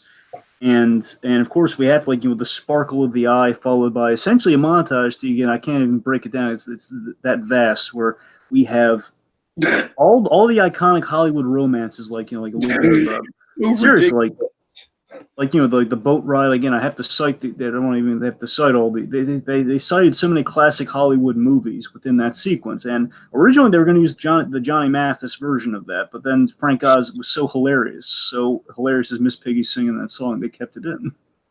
Mm-hmm. Yeah. And of course, we have our okay, after this next some really good cameos coming up here I wanted to talk about. I just don't want to like the whole, you should tell them about the Norma Bates thing. What, the Miss Piggy Norma Bates thing? Basically, Teague and I are huge fans of Vera Farmiga, and of course, Vera Farmiga at her most cutesiest as Norma Bates on Bates Motel. She emulates Miss Piggy to an extent. Like basically the way in which Miss Piggy loves Kermit the Frog, Vera Farmiga, Norma Bates loves her dear son Norman. Exactly. Oh, Normie! It's kissy, kissy. It's delightful. Okay, so right now we have the wonderful Bob Hope. Of course. Bob Hope, and again, I love it. Again, essentially, Fozzie Bear is kind of in the Bob Hope in the with the road movie, and you have kind of like passing the torch moment. Exactly, passing of the ice cream torch. Yeah, we could say, and that's what's great about it. Again, it's kind of getting like it's kind of the wink and the nod from what you're lampooning to. Again, I don't want to say lampoon, but you're paying homage to in a wonderful way. And again, I don't know why, just Fozzie Bear getting ice cream to me as a kid, and still to me today, just delights me. Like, oh man, he's getting some ice cream. Isn't that nice of Bob Hope? And I love it's like an old fashioned ice cream man too. The one who dresses in all white looks great. Yeah, for sure. And here we have the most kid friendly you will ever see of Richard Pryor. This is more kid friendly than Superman 3? Yes, way more. Yes. Okay. What I'm saying, like, just again, it's like the shortest yet most kid friendly we've ever seen. Richard Pryor. He says, "Why don't you, why don't you Like, buy?" Richard Pryor at the end of Mary Poppins Return selling the balloons instead of Angela Lansbury. Just selling balloons and saying like, the worst thing he says is, "Oh, chickens go gaga for it." Gaga, like that's the worst. Delightful. Nice legs, though. I'm a point that's something really obscure here. Yeah. What do you think about the melted ice cream detail? Because that always fascinated me. Like they changed out because we saw the ice cream was a lot brighter and more well constructed in the previous scene, but now it looks a little melted, like realistically it would be. Man, I really appreciate, like, they could have very easily, I don't want to skip over what's happening right now, but they very easily could have cheapened out, and they didn't. Yeah. All right. Again, they didn't want it to look fake. All right, so yeah, Gonzo, just Dragon, you know what's coming for me. All right, like I can't get over just the beauty of, basically what's going on right now is like kind of like a fun action scene, right? It's like, oh, that Gonzo, he's up to shenanigans. And again, Tiki, plot-wise, what we're doing here is we're distracting from like Kermit having to explain to Miss Piggy, like, no, I didn't invite you to go to Hollywood with us because we have to circumvent that to get her on the road and in the adventure. So again, we use Gonzo as our bridge for that device. That's really clever. Mm-hmm. So this is done. This is done on blue screen. So here's how they do it. So the wide shot is like this is a crane right now. When we see like when the two cars are going by, that's with Gonzo like on a crane that's out of frame. But when he's just like floating by himself, like with his legs in view, that's blue screen. Yeah. And again, Dragon, just I can't emphasize enough, the blue screen on this movie looks way better than like most all blue screen effects in modern day filmmaking, and it kind of bugs the shit out of me. With the billboard coming up, I want you to look at this creepy little detail. Look at how the eyes open when they slam into it. Okay. I got it. But anyway, oh man, that is very disconcerting. You're definitely ahead of me, by the way. Because right now I'm slamming. My nightmares. Yep. Wow. I love this pie gag. You're cool there, Dragon. The pie gag is I don't know why can't it's like to your kid mind it's like why can't billboards be creative with like, giant pies and stuff like that? Dragon, you know what one of my favorite real life billboards is, and it still exists to this day? I don't know if you've ever driven past it when you were at Disney World, but have you seen the Tower of Terror billboard? I mean, I have seen it. I can't recall exactly what it is. Literally shaped like a tower, and it's like got like. Oh yeah, I know what you're talking about. Yeah. Yeah. Anyway, that's great. Clever billboards, but it's like the fact it's so impractical yet so delightful. I'm sorry, just one of my big memories of going to Florida for the first time and driving through Orlando on my way to Disney World was like, oh, look, it's a billboard for Fun Spot, and it's a billboard for SeaWorld, it's a billboard for Busch Gardens. So many billboards, and I want to go to all these places. Anyways, go ahead. I'm sorry. Yeah, we got a little sidetracked with things there, and by the way, you are ahead of me, but it's fine. I'm just letting you know, just in case you're need some frame of reference right now. Anyway, okay, I'm ahead of you. Okay, well, you're ahead of me. Okay, well, we're gonna get to the Steve Martin bit soon, right? Yeah, like right now, we're panning down from the moon right now. Like Kermit's alone at the table. Like I'll tell you when Miss Piggy enters. All right, she enters right now. Oh, this is the most fun. Well, all right. Let me just tell you when Steve Martin enters. Yeah, tell me when Steve Martin enters. Yeah, I'm fast forwarding a little ahead of you. All right. The most Farmiga looking Miss Piggy, by the way, because she has like the season. Yeah, seriously, she has the season 3 hair that Vera Farmiga had is normally big. Okay, tell me when Steve Martin does the whole turnaround. Like, yes, may I help you? Okay, he's about to sitting down right now. Took the liberty of ordering us some wine. Okay. Oh, waiter. Okay, turn. Okay, Dragon, I think that's as synced up as we're possible. You're right. Okay, we're all good. Here's the revelation I have with the shorts, but I have to pack track. Okay, God, hit me with the shorts, man. Hit me with the shorts. They're not shorts. They're khakis? No, even better. They're boxers? Even better. What are they? Lederhosen. Oh, no. Seriously, if you look, he's wearing Oh, lederhosen. That's the theme of the place. It fits in the inside. That's what the you're right. uniforms It's are. the theme of the place. Oh, God. Like Mr. Prickle Pants. Like, he's wearing Oh, lederhosen, man. dear. Oh. And honestly, like, we always just thought it was just kind of like a weird quirk that he, like, chose to wear the short shorts. But still, lederhosen's an odd choice. But no. Here's the thing: it's like he's forced into those short shorts, Dragon. It's Yeah. it's not a choice; it's part of the job, and that just makes all the cynicism of this just all the more funny. Yes, it does. He's very relatable. This is such a relatable waiter experience too. Like a guy who's just like kind of a Squidward of waiters, you know, just like a guy who's just kind of like, "Can I help you?" that sort of thing. Also, can we just mark it down for the history books? Steve Martin in the Muppet movie, perhaps the best cameo in all of the Muppet cameos. Well, you know, it's one of the greats, certainly. Maybe like I really like our last At the cameo. very least, it's on the Mount Rushmore. At It least is. movie cameos. And out of all these cameos, by the way, he appears the most in this movie. He has 2 scenes. Uh-huh. Oh, thank you. Thank you very much, sir. Thank you. Oh, by the way, it's a little fun fact. Apparently, Idaho did not appreciate them making fun of the wine. Really? Seriously, Idaho was like they were not amused by that by the kind of making fun of their wine. Oh, God. So I wanted to backtrack real quick because Kermit during that high speed chase had this really great line where like Fozzie's like bear the whole bear left frog right gag, and I love that. This is such a Jim Henson thing though, where he says, "Oh yeah, I see what you did there. It's cute." He says, "Oh, that's cute," in the middle of this high octane. I just love how Kermit's really complimentary and good humor. Kermit can appreciate good humor even in a tense situation. I love it. Oh, yeah. But yeah, as I was saying this again, the Miss Piggy here again, she has kind of the season 3 Norma hair going on right now, which is delightful. The way she enters, Miss Piggy always has that way of entering a room where she like boof, just enters the room where she's like poses. And again, when I was rewatching the movie, I was like, oh my god, it's so Farmiga-esque. I love it. Anyway, so getting off the Farmiga topic, think about this, T. Think how brilliant this is. This movie has built up so much credibility with Kermit the Frog, and even with the absurdity of the whole never before sequence, that there's legitimate tension and chemistry, romantic chemistry within the scene where, again, like they almost kiss each other. That's a really good romantic scene they have right there. Oh, yeah. Oh, yeah. And again, you buy into it because we're that far in the act two. That's really impressive.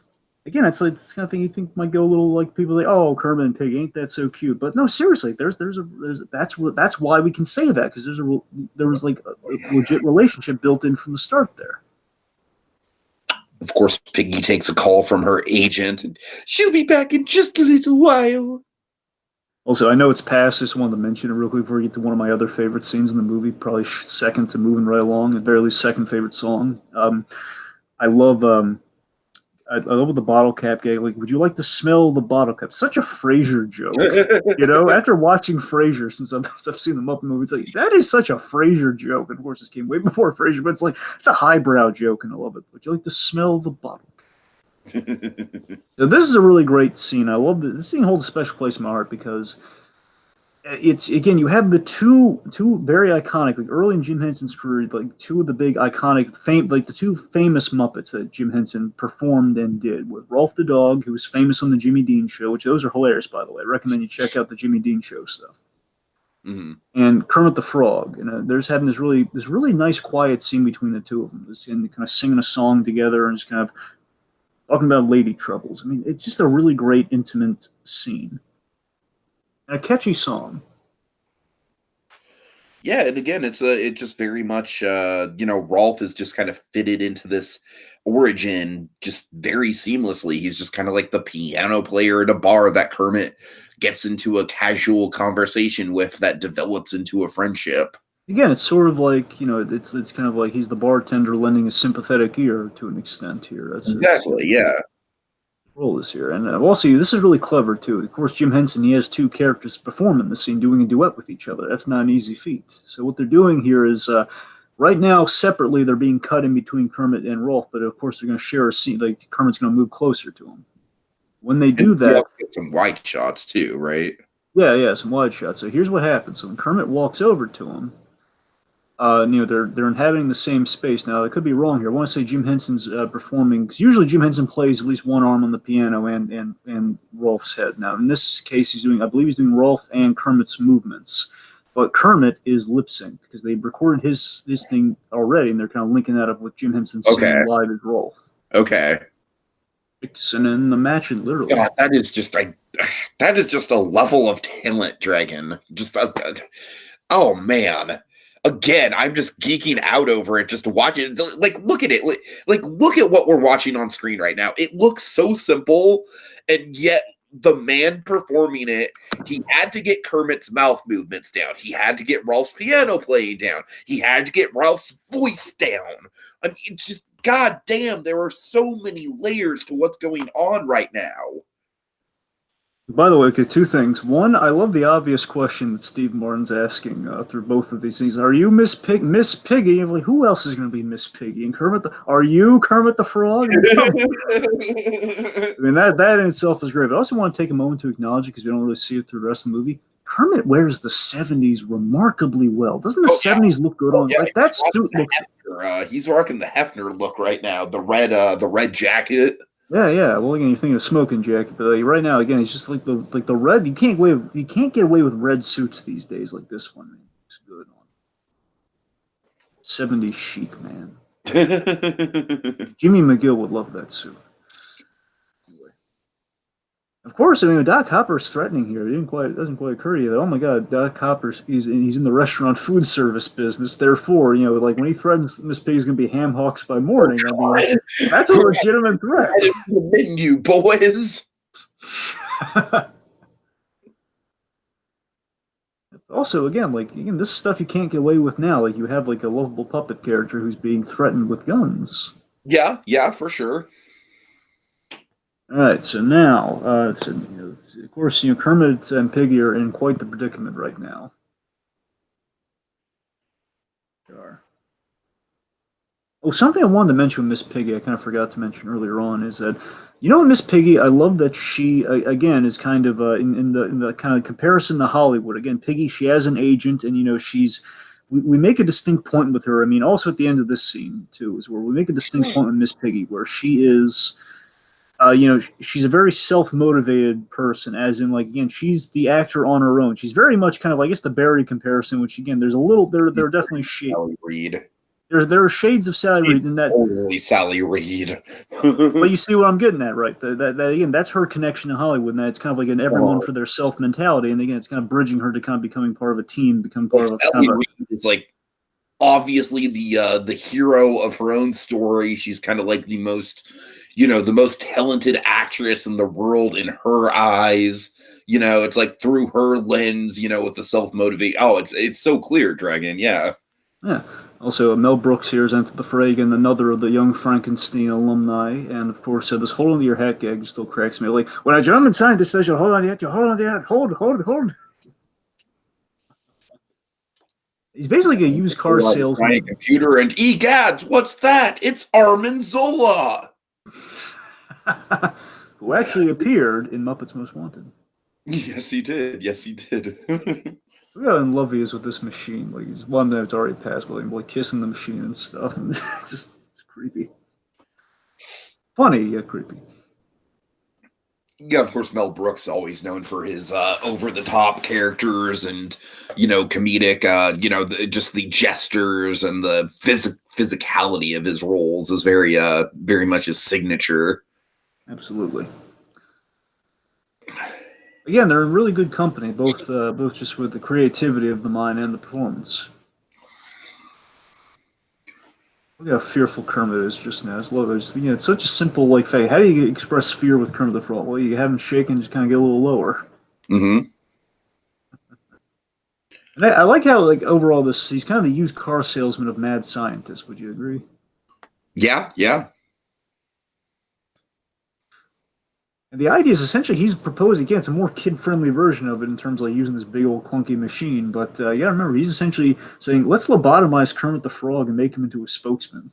Oh, God. Essentially, we're going to lobotomize Kermit the Frog and make him into a slave. That's essentially what he's saying. That is horrific implications right there. It is. I mean, that's literally what he's proposing. You're going to turn him into, he won't be able to turn you down. He's going to have a jelly brain, as in he's going to lobotomize him, and he's going to be you're going to be doing whatever Doc Hopper says, therefore slave. So. Yeah. Oh, this is great here. I just love this delivery by Kermit the Frog here. In this really tense situation, he says, "I wouldn't trade any of it for the world, Kermit." And of course, he says, "Make me an offer." I just love. Out of all the Kermit the Frog deliveries, it's the most. It's most like, "Make me an offer." Just the nervously like. Oh, it's love how. Again, it's a little bit of wit within Kermit the Frog. To me, Okay, Dragon, I'm sorry. I don't mean to interrupt you, but this scene always fucking terrified me as a kid. The fact that Mel Brooks has an electric chair. I don't know, just the fact that there's an electric chair like made for Kermit, like a Kermit scale electric chair. Dragon, it's just for some reason it just really, really set me on edge that Mel Brooks would have something like this just already made and waiting for him. The electronic beanie. Yep.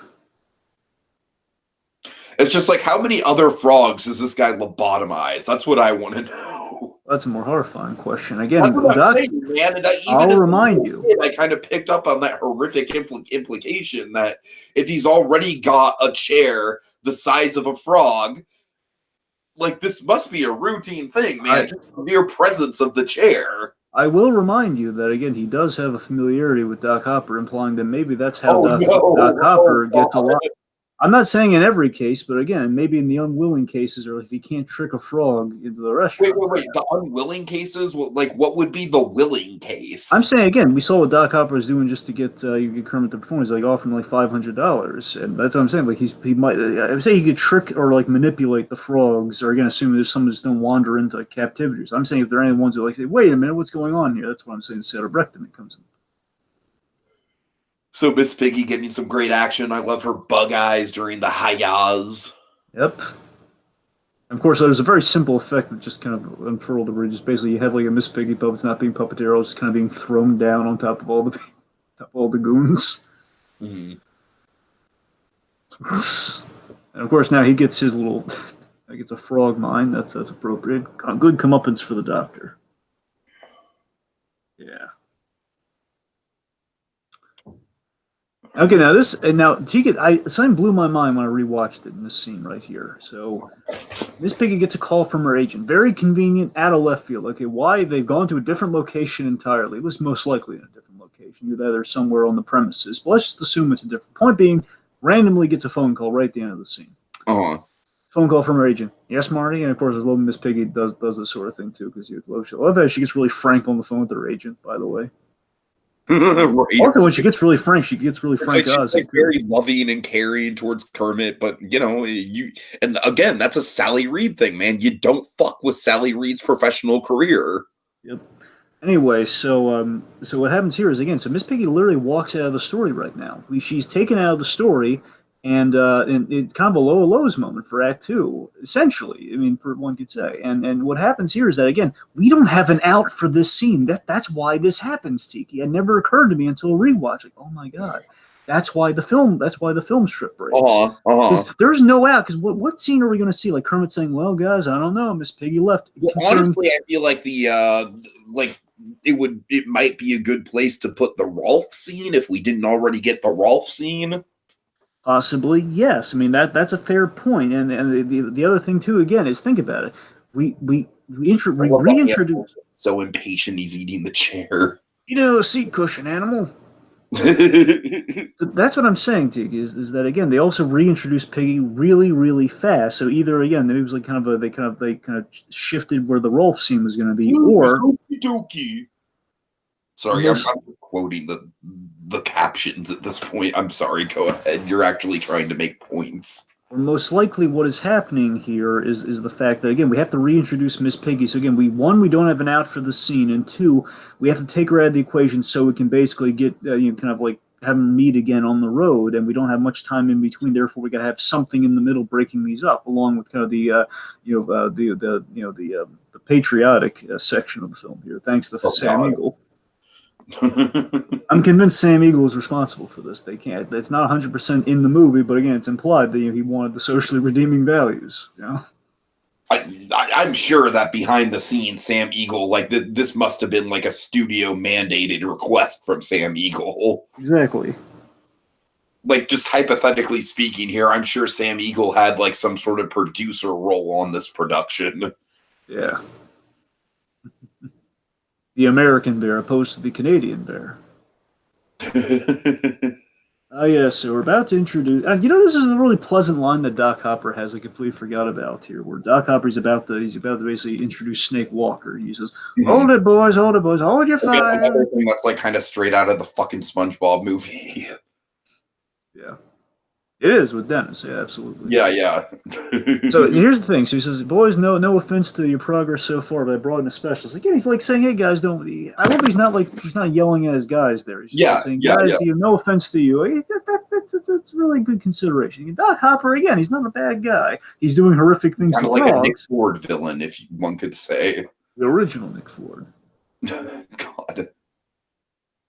I love this, and this one really holds some water here. Where again, Max he sees, like Kermit's in legitimate danger here, and this is what really changes Max's tune. Where, oh my God, I'm on the wrong side. I got to help this frog, man. Mm.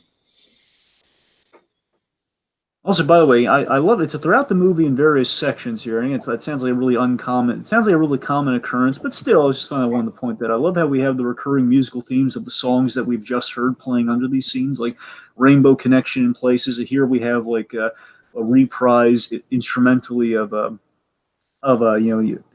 hope that something better comes along. Really cool. Oh, this is a fun gag. I kind of forgot about here. That it's just, would you hold my vanity case? The fact that her vanity case is giant. Get it? Vanity. A lot of vanity. Of course. Yeah.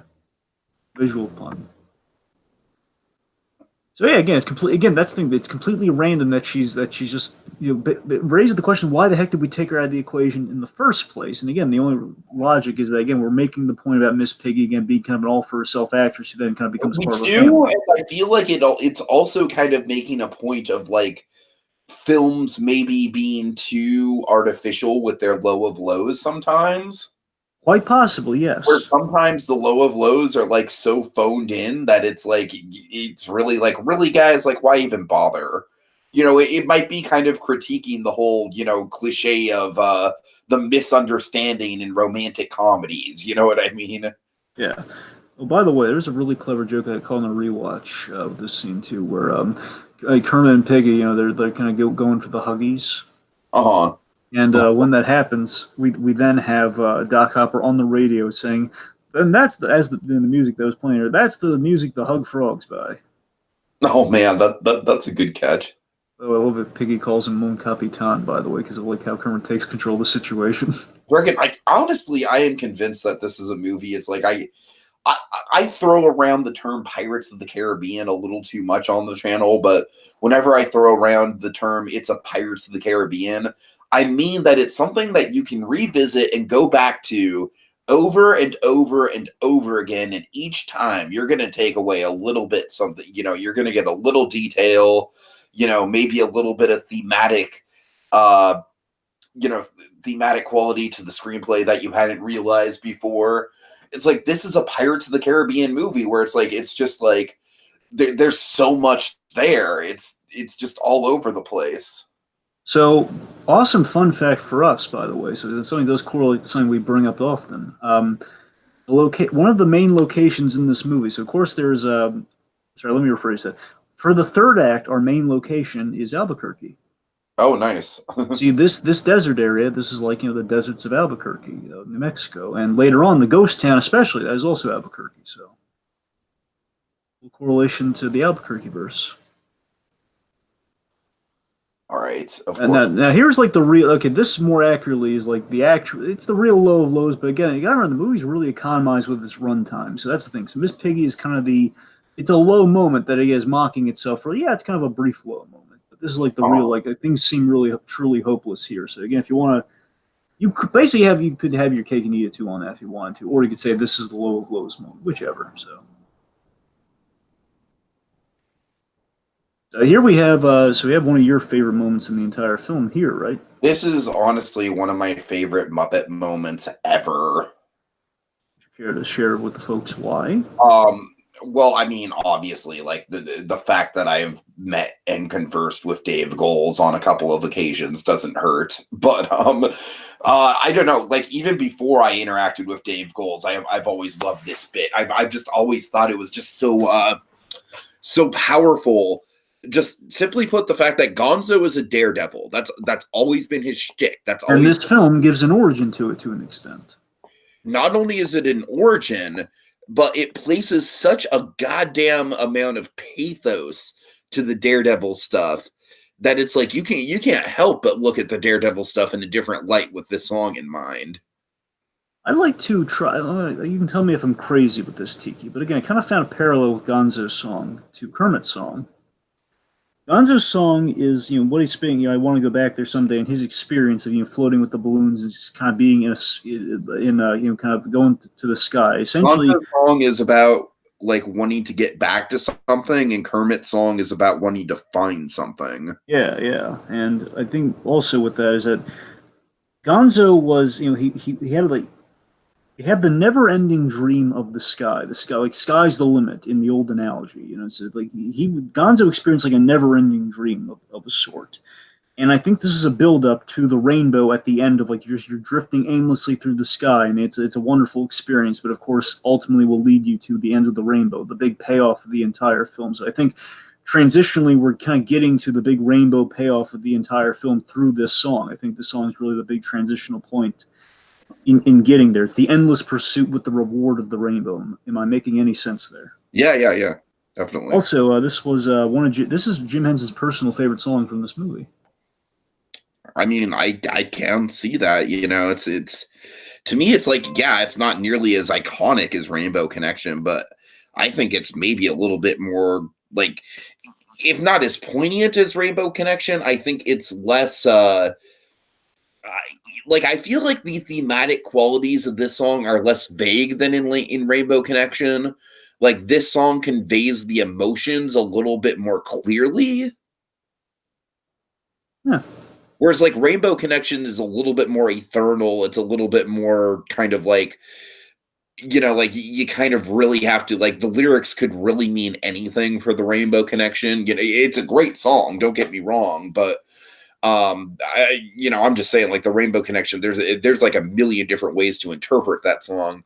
I'm going back there someday. Like I said, it's more streamlined. It's like it's very much what that song's about. All right, anyways, Also, it was played at Jim Henson's funeral too. A little fun fact. Nice. Okay, so this scene here is a big one. Honestly, I thought this was going to be a contender for one of your debate picks. Honestly, I thought this could have. Dragon, the more we're watching through this movie, the more I'm clearly seeing the Jim Henson stuff. I am proud of my Rich and Famous contract, but another thing would have been that I kind of am kicking even though I did win that debate, I am kicking myself about not including the whole, millions of people happy. Yep. So this scene, this is kind of getting to the heady Jim Henson stuff in a good way. Yeah. It's kind of like the stoner, like George Harrison at the end of the Beatles style Jim Henson. This is a really great scene that really holds up still after all these years so ridiculously well. It's just one of the. And also, by the way, the little fun. This is one of the few times Jim Henson did not puppet a Kermit the Frog, because again, there's two Kermit the Frogs in the scene, so you can, there is someone else puppeteering the opposite Kermit the Frog. But it's a really great scene where he's real. This is the moment where he realizes basically what he tells Doc Hopper in the climax. This is where he has the realization that his dream has gotten bigger than he ever thought it would. His dream of making millions of people happy. It's gotten bigger because he shared it with other people, and that's not a bad thing. So he did in some way promise.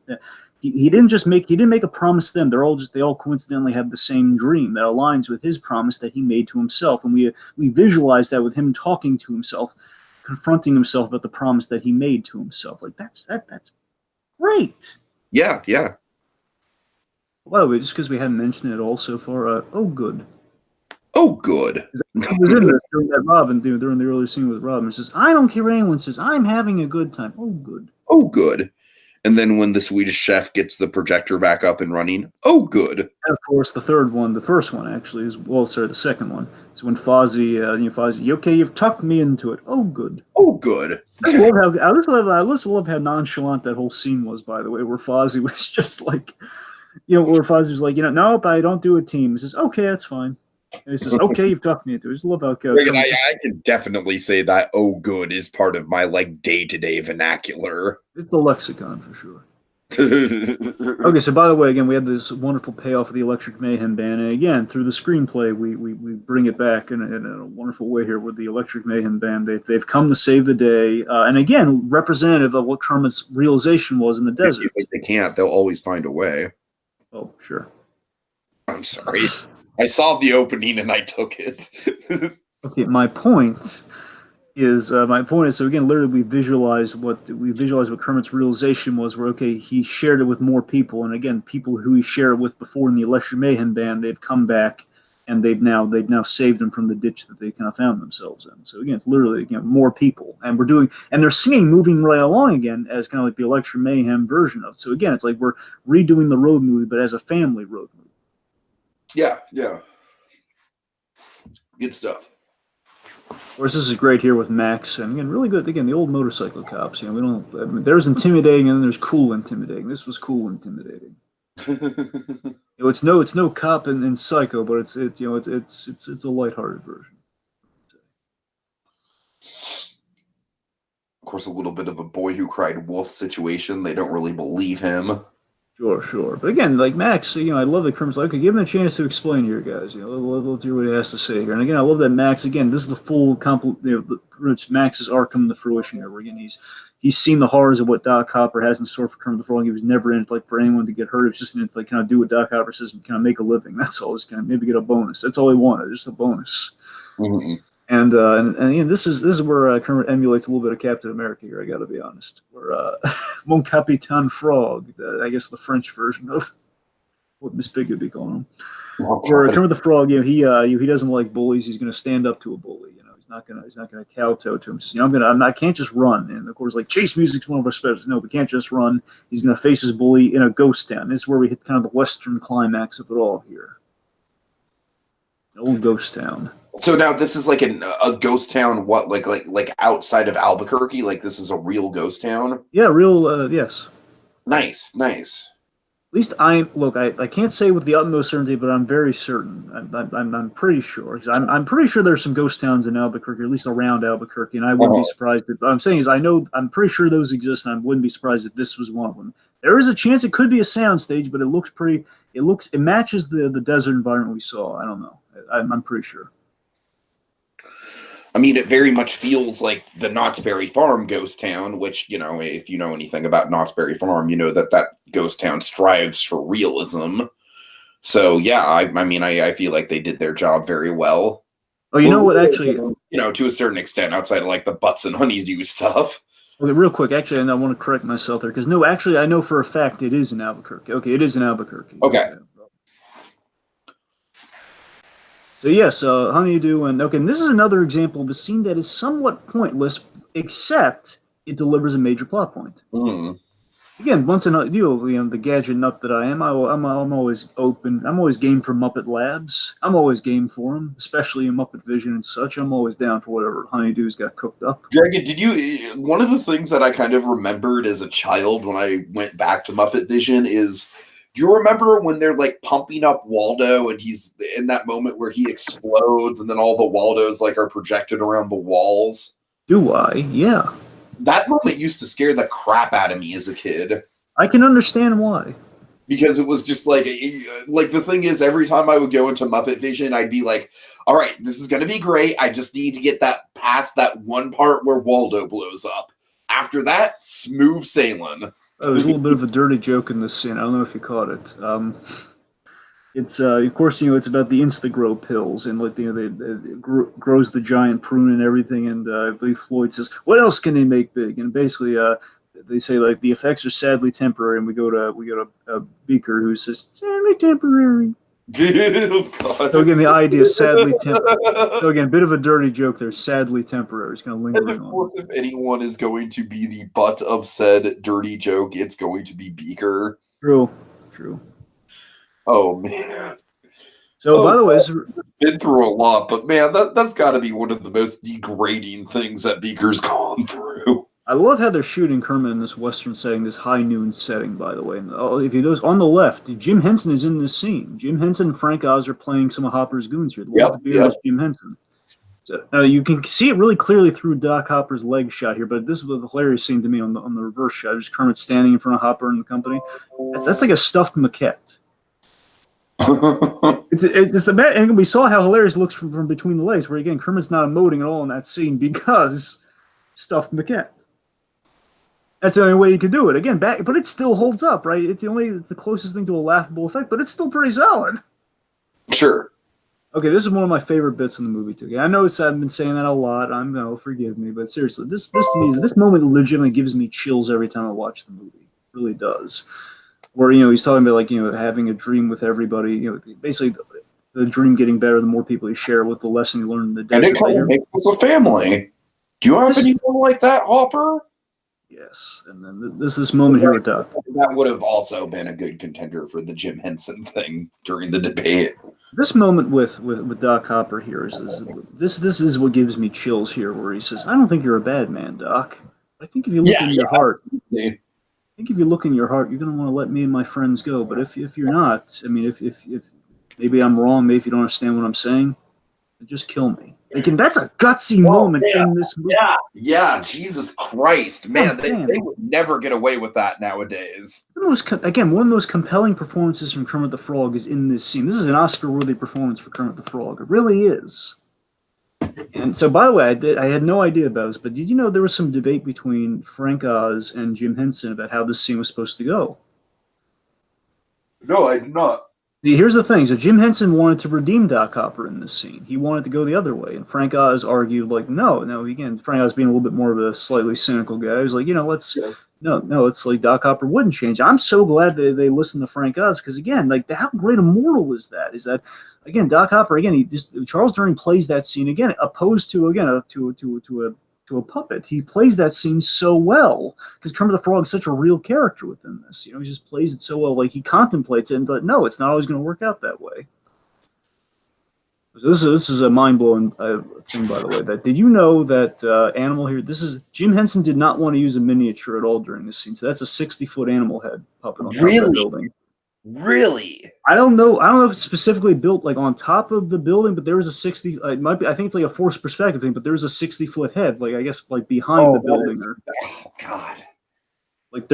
There's no miniature there. No, Dragon. I did not know. I just assumed it was a miniature, composite shot. No, but that's 60 foot. Probably one of the biggest. Puppets you'll ever see in your life. Insane. That's just ridiculous. It really is in such a good way. Anyway, so but seriously, I'm so glad it worked out that way with the Doc Hopper scene too. It's Dragon, that is exactly what it's like. God, man, I'd be so excited if puppets were the way of the filmmaking future. It's stuff like that is so much more impressive. Yep, and again, we've seen some forays into certain things with puppetry. Again, hopefully we'll get to see that toyed with more. Hopefully we'll get to see kind of return to the experimental puppet filmmaking, which again, the Jim Henson show on Netflix. I feel like if any big mainstream modern filmmaker is the equivalent to Jim Henson in terms of what he tries to do with puppets, depending on the project, it's got to be Del Toro, right? Del Toro loves to use puppets within his works. I mean, Del Toro was before Happy Time. That's the thing. Before that. Well, I'm just going to stop you right now. I know, but you dragged it out of me. I tried to not say it. Equation. I know. I tried to. But my point is, before something like that, before that, Del Toro was the main filmmaker I knew who used puppets. No. Del Toro was still the main filmmaker. All right, let's make that clear. Well, fine. In terms of filmmakers incorporating puppetry, Del Toro definitely, without question, was a record. Sure, yeah. Anyway, what I'm saying is, with stuff like the new Dark Crystal show, that's the sort of thing kind of shows that maybe puppetry's on its way back. Who knows? Fingers crossed. Mm-hmm. Of course, we have Cloris Leachman here again, another young Frankenstein alumni here with Cloris Leachman. Frau Blucher. Of course, in the background. Yep.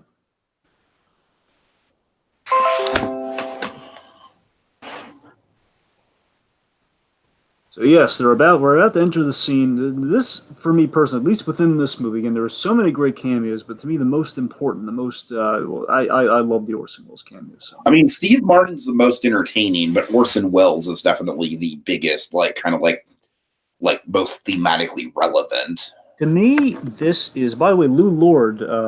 By the way, so Lou Lord, the character Orson Welles is playing, he's named after Grade, the producer of this movie. So you get it. So like, a different Lou is the producer of the Muppet movie. It's really meta and really fun. Anyway, so the Orson Welles thing, it's just, this is a mythic moment and probably the best cameo in my opinion, because this literally this is literally, you know, kind of ambitious. This is literally ambitious Hollywood of the day, passing the torch and giving Kermit the Frog a shot without hesitation, as Orson Welles would do in real life. The guy who changed the filmmaking industry way back when is passing the torch to Kermit the Frog. And without, there's that moment of like, the guy looks really intimidating. They're all intimidated by him for a second there, but again, he sees that this frog means what he says, and who is he to deny him a bite at the apple? I mean, that's so moving to me. And again, I know it's just it's and this the presence of Orson Welles adds so much credibility. And he only has one line, but it's like the way he delivers one line there. You know, this is like Orson Welles, but at this point in his career, I mean, the like, Rich and Famous contract. Like I argued, you know, I won an argument. all right, let's Is the most Jim Henson-esque line in all of the Muppet movie. prepare the standard Rich and Famous contract for Kermit the Frog and friends.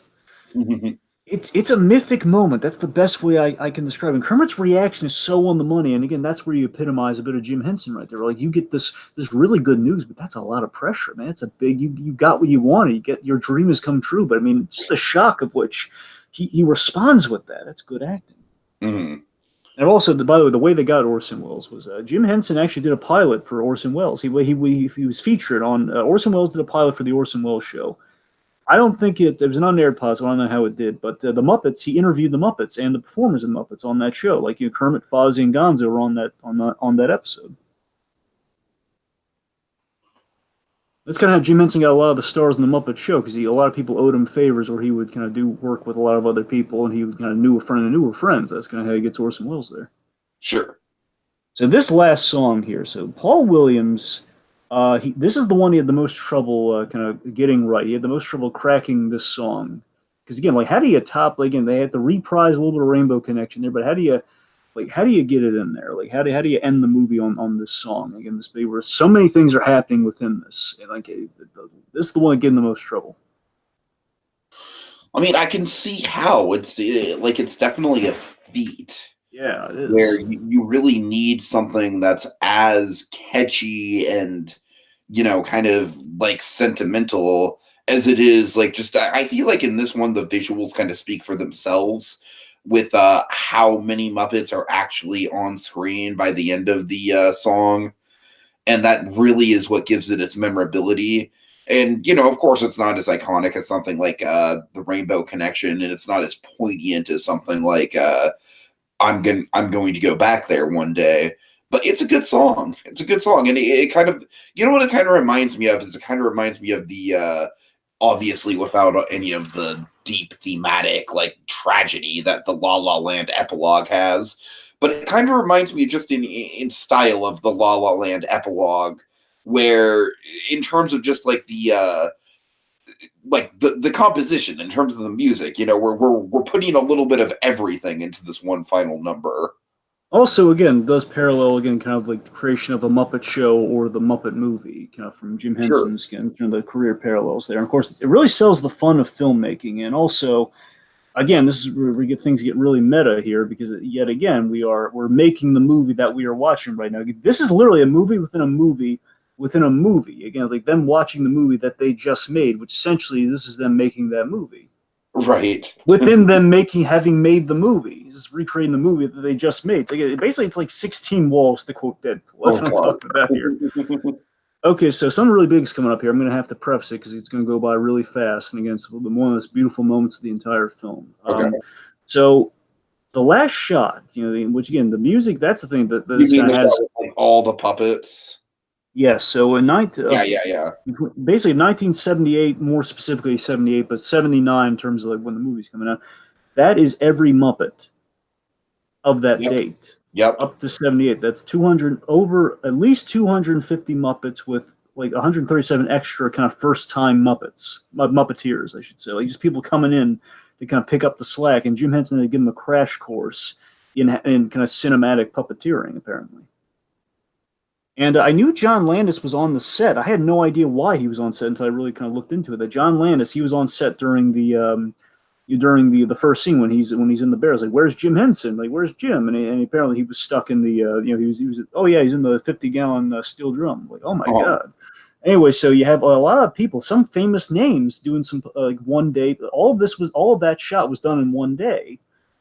And it was all a day's work, but you had some big names. Tim Burton was one of the puppeteers. Oh man, Tim Burton and John Landis puppeteered Grover. You know, imagine how crazy that is. How great that is. That is pretty cool. And it's an amazing shot. It's a monolithic shot. It very much reminds me of the final moment in Who Framed Roger Rabbit. In fact, I'd be surprised if Roger Rabbit didn't kind of like lift inspiration from that. So the moment that's unfurling here is, so of course things have seemingly gone disastrously. We have a really great moral attached to this here, that even if things don't go perfectly on a production or in life, it's okay. And what we kind of beauty can come in the chaos. Precisely. And with this big hole blown in the roof, we have the rainbow that, again, the visual representation of them achieving their dream. They've reached the end of their destination. You know, we literally think about this. We've stripped away all the trimmings, all the glitz and glamour of the sets and everything they thought Hollywood was all about. And all that remains is the ambition and the magic of the people who all had the same crazy dream. I think that's what the last visual is all about. And Dragon, goddamn, I mean, I'm literally getting like chills and goosebumps just talking about it. I have to check out this Paul Williams thing, man. You've kind of convinced me. Like, just the wordplay of life is a movie, write your own ending. I mean, God, that almost gets me choked up. How powerful! Like those are fucking words to live by, man. And again, literally, the rainbow is a symbol of what they set out. And again, my favorite part of the whole song is we achieved what we set out to do. Again, that whole line thing, I just love that. Again, they literally achieved it with the rainbow. That's what they tried. Again, it's very full circle. So I completely forgot about this. So of course, so Sweetums, he bursts through again. The running gag comes to a close. When he finally catches up to it at the end. I made it! I'm in Hollywood. What's really kind of funny though is that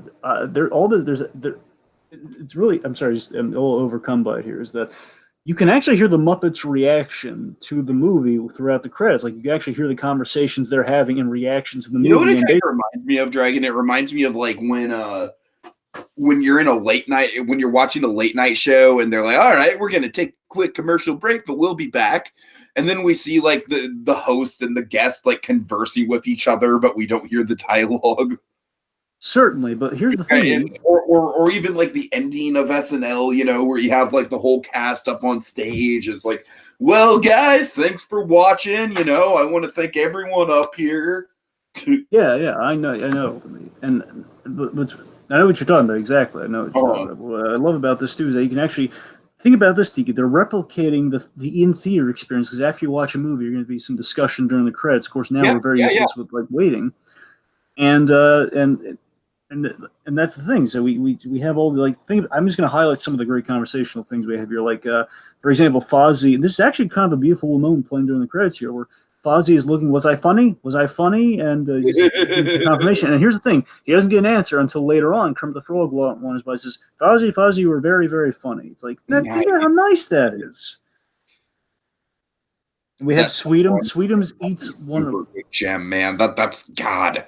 Again, that is exactly what I'm talking about, Dragon. It's exactly what I'm talking about with like the Pirates of the Caribbean quality to this movie. I never knew about that exchange of dialogue, but man, it is so on brand with Fozzie and Kermit's dynamic. They also have some funny stuff too, like Sweetums eats one of New Zealand's fish and he says, "Oh no," when he does that. Oh God. And of course, we see Statler, he fell asleep during the movie. Of course. And of course, Animal is kind of the last, again, closest to a post-credit. Well, let me try it. Yeah, it actually is technically Muppets has the first post-credits. Well, beats Ferris Bueller to the post-credits in two regards. One, that Animal's the last thing in the movie here. Mhm. Go home," and he's saying "go home." He beat Ferris Bueller to the punch with with "Hey, it's over, go home." First decade to the memory of Edgar Bergen, very appropriate. All right, so we're at the end here, Tiki. Final thoughts. Yeah, I mean, just like I've just been kind of like geeking out all day about this movie train. It's just like the level of just insane hard work and craftsmanship, and just like, oh, we could go the easy route and make a miniature animal, or we could literally design a 60-foot animal puppet head and stick it on the top of a building. It's like it's just such audacious filmmaking, and I love it so much. And Dragon, honestly, I like. There's just like I really don't think I'm ever going to sit down and watch this movie and not pick up on something or other that I haven't picked up on before. It's one of those movies. It's like it's got an incredibly simple plot structure to it, but the execution of it is delightfully complex. Absolutely. I wanted to broach some before I give my final thoughts here with it, because again, looking see we got any major Mhm. any major comments during the commentary, because I'm sure people are just watching along with us, but or kind of listening along with us. A Nerd Thanos fan says, "Please review Muppet Visions." I mean, Oh yeah, Nerd Thanos fan. I mean that's been on the pipeline. We just need to figure out the right time to do it. believe me, I don't need an excuse to talk about Muppet Vision, folks. Believe We me, need to do it, man. I don't. I mean, we Sooner rather than contemplated, later.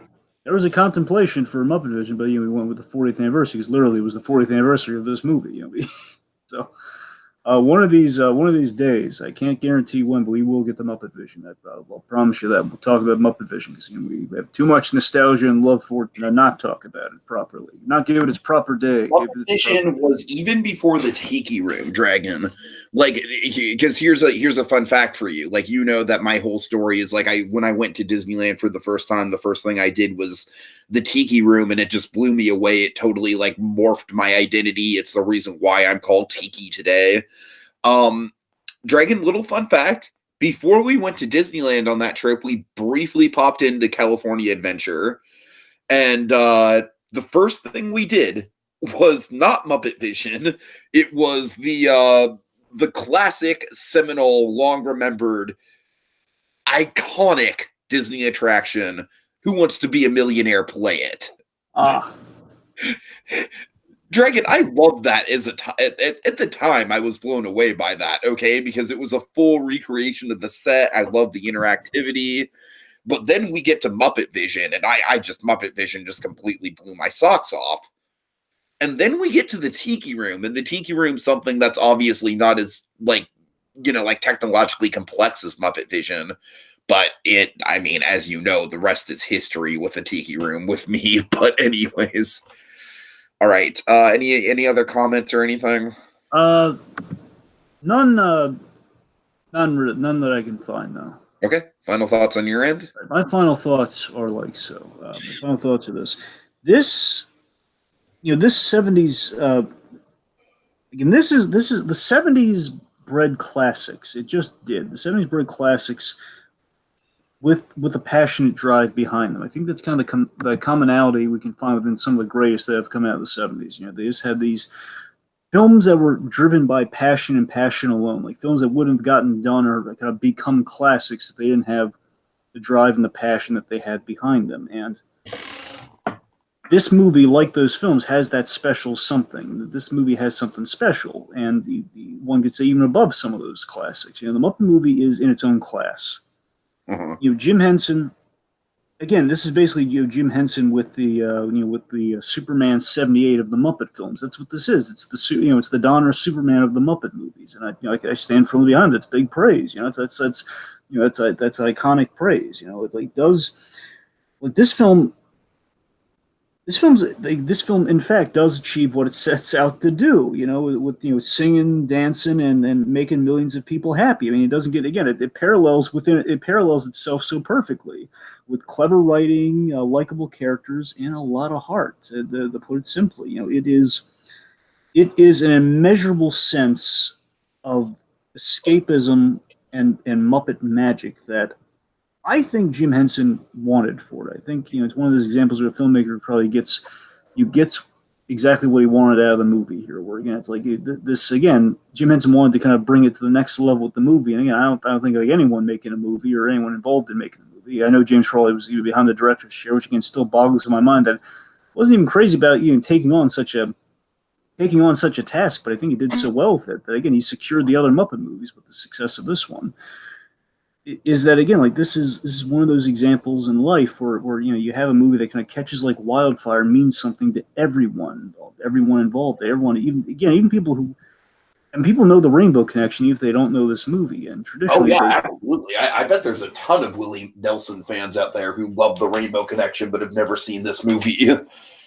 and I guess the best way to put like the last thing I could say about it is that in this again like I like to think that Jim Henson wanted all of that for this movie, and this movie is the biggest and best example of Jim Henson kind of doing what he's kind of one of the great Jim Henson quotes, and I feel this movie kind of economized that. It's the biggest and best example of Jim Henson leaving this world better than when he got here, and I really feel this film is like there are a lot of things you could add to the legacy of Henson, but I really think this film like this is the thing to be remembered for. The quote Ed Wood like this is the one that will remember me for, and I think this is it. If he only had one thing, it would be this movie, and I think it's the Muppet movie is just it's something that made millions of people happy, and there's just no other way of phrasing it.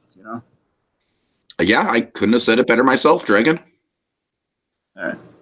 All right, so thanks everyone for joining us. And suffice to say, I mean, we believe me, we are absolutely going to do Muppet Vision. That is definitely something that is in the pipeline in the future. Not sure what other Muppet content you can expect from us, but of course, going into June, Dragon, we've got actually 2 theme months happening in June. We're ambitious here. We're kind of like 2 theme months are competing for attention. We've got Spielberg month, and then we've also got the untitled Sam Raimi Spider-Man retrospective. Yes. So, of course, Spielberg month, we have a whole selection. Of course, we're getting into the obscure ones, folks. We're getting into our first selection of Spielberg month is going to be Ready Player One, and that's going to be by far the most mainstream out of the selections that we have on the docket. But it should be an interesting journey to kind of explore kind of like the more cerebral and serious side of Spielberg. And then, of course, Dragon, I'm so stoked to finally be sitting down and doing proper retrospective podcasts on the Sam Raimi movies. Yep. I mean, that's going to be so much fun. In order to get ready for Spider-Man: Far From Home. Yeah, Dragon, is Sandy in the chat right now? Yes, he is. Can you please read his comment because he's bugging me on Facebook about not reading it? Oh, well, again, it's not really a lot there. It's just love it in regards to the Muppet movie. Do Muppets from space and just saying hello. So Sandy, I think you were on the Muppets from Space podcast. Maybe. I mean, I could be wrong there, but we've already done Muppets from Space, Sandy. We're not gonna. And we can't. Well, we can't talk inside baseball here. All right, let's. All right. Okay, the point is, so again, like I think we've celebrated for the point being getting back to the Muppets of it all here. 40 years well spent for the Muppets. So glad it's around again. It's going to keep reaching yet another milestone, I'm sure. And it's just the Muppet movie is just it's put goodwill into the world, and it's still putting goodwill into the world for anyone who watches it for the first time, or for the 40th time, or for the 100th time. It's just that's what's great about the Muppet movie as a whole. Just as the delightful movie, one could say about it. Oh, good. Oh, good. All right. Oh, Kermie.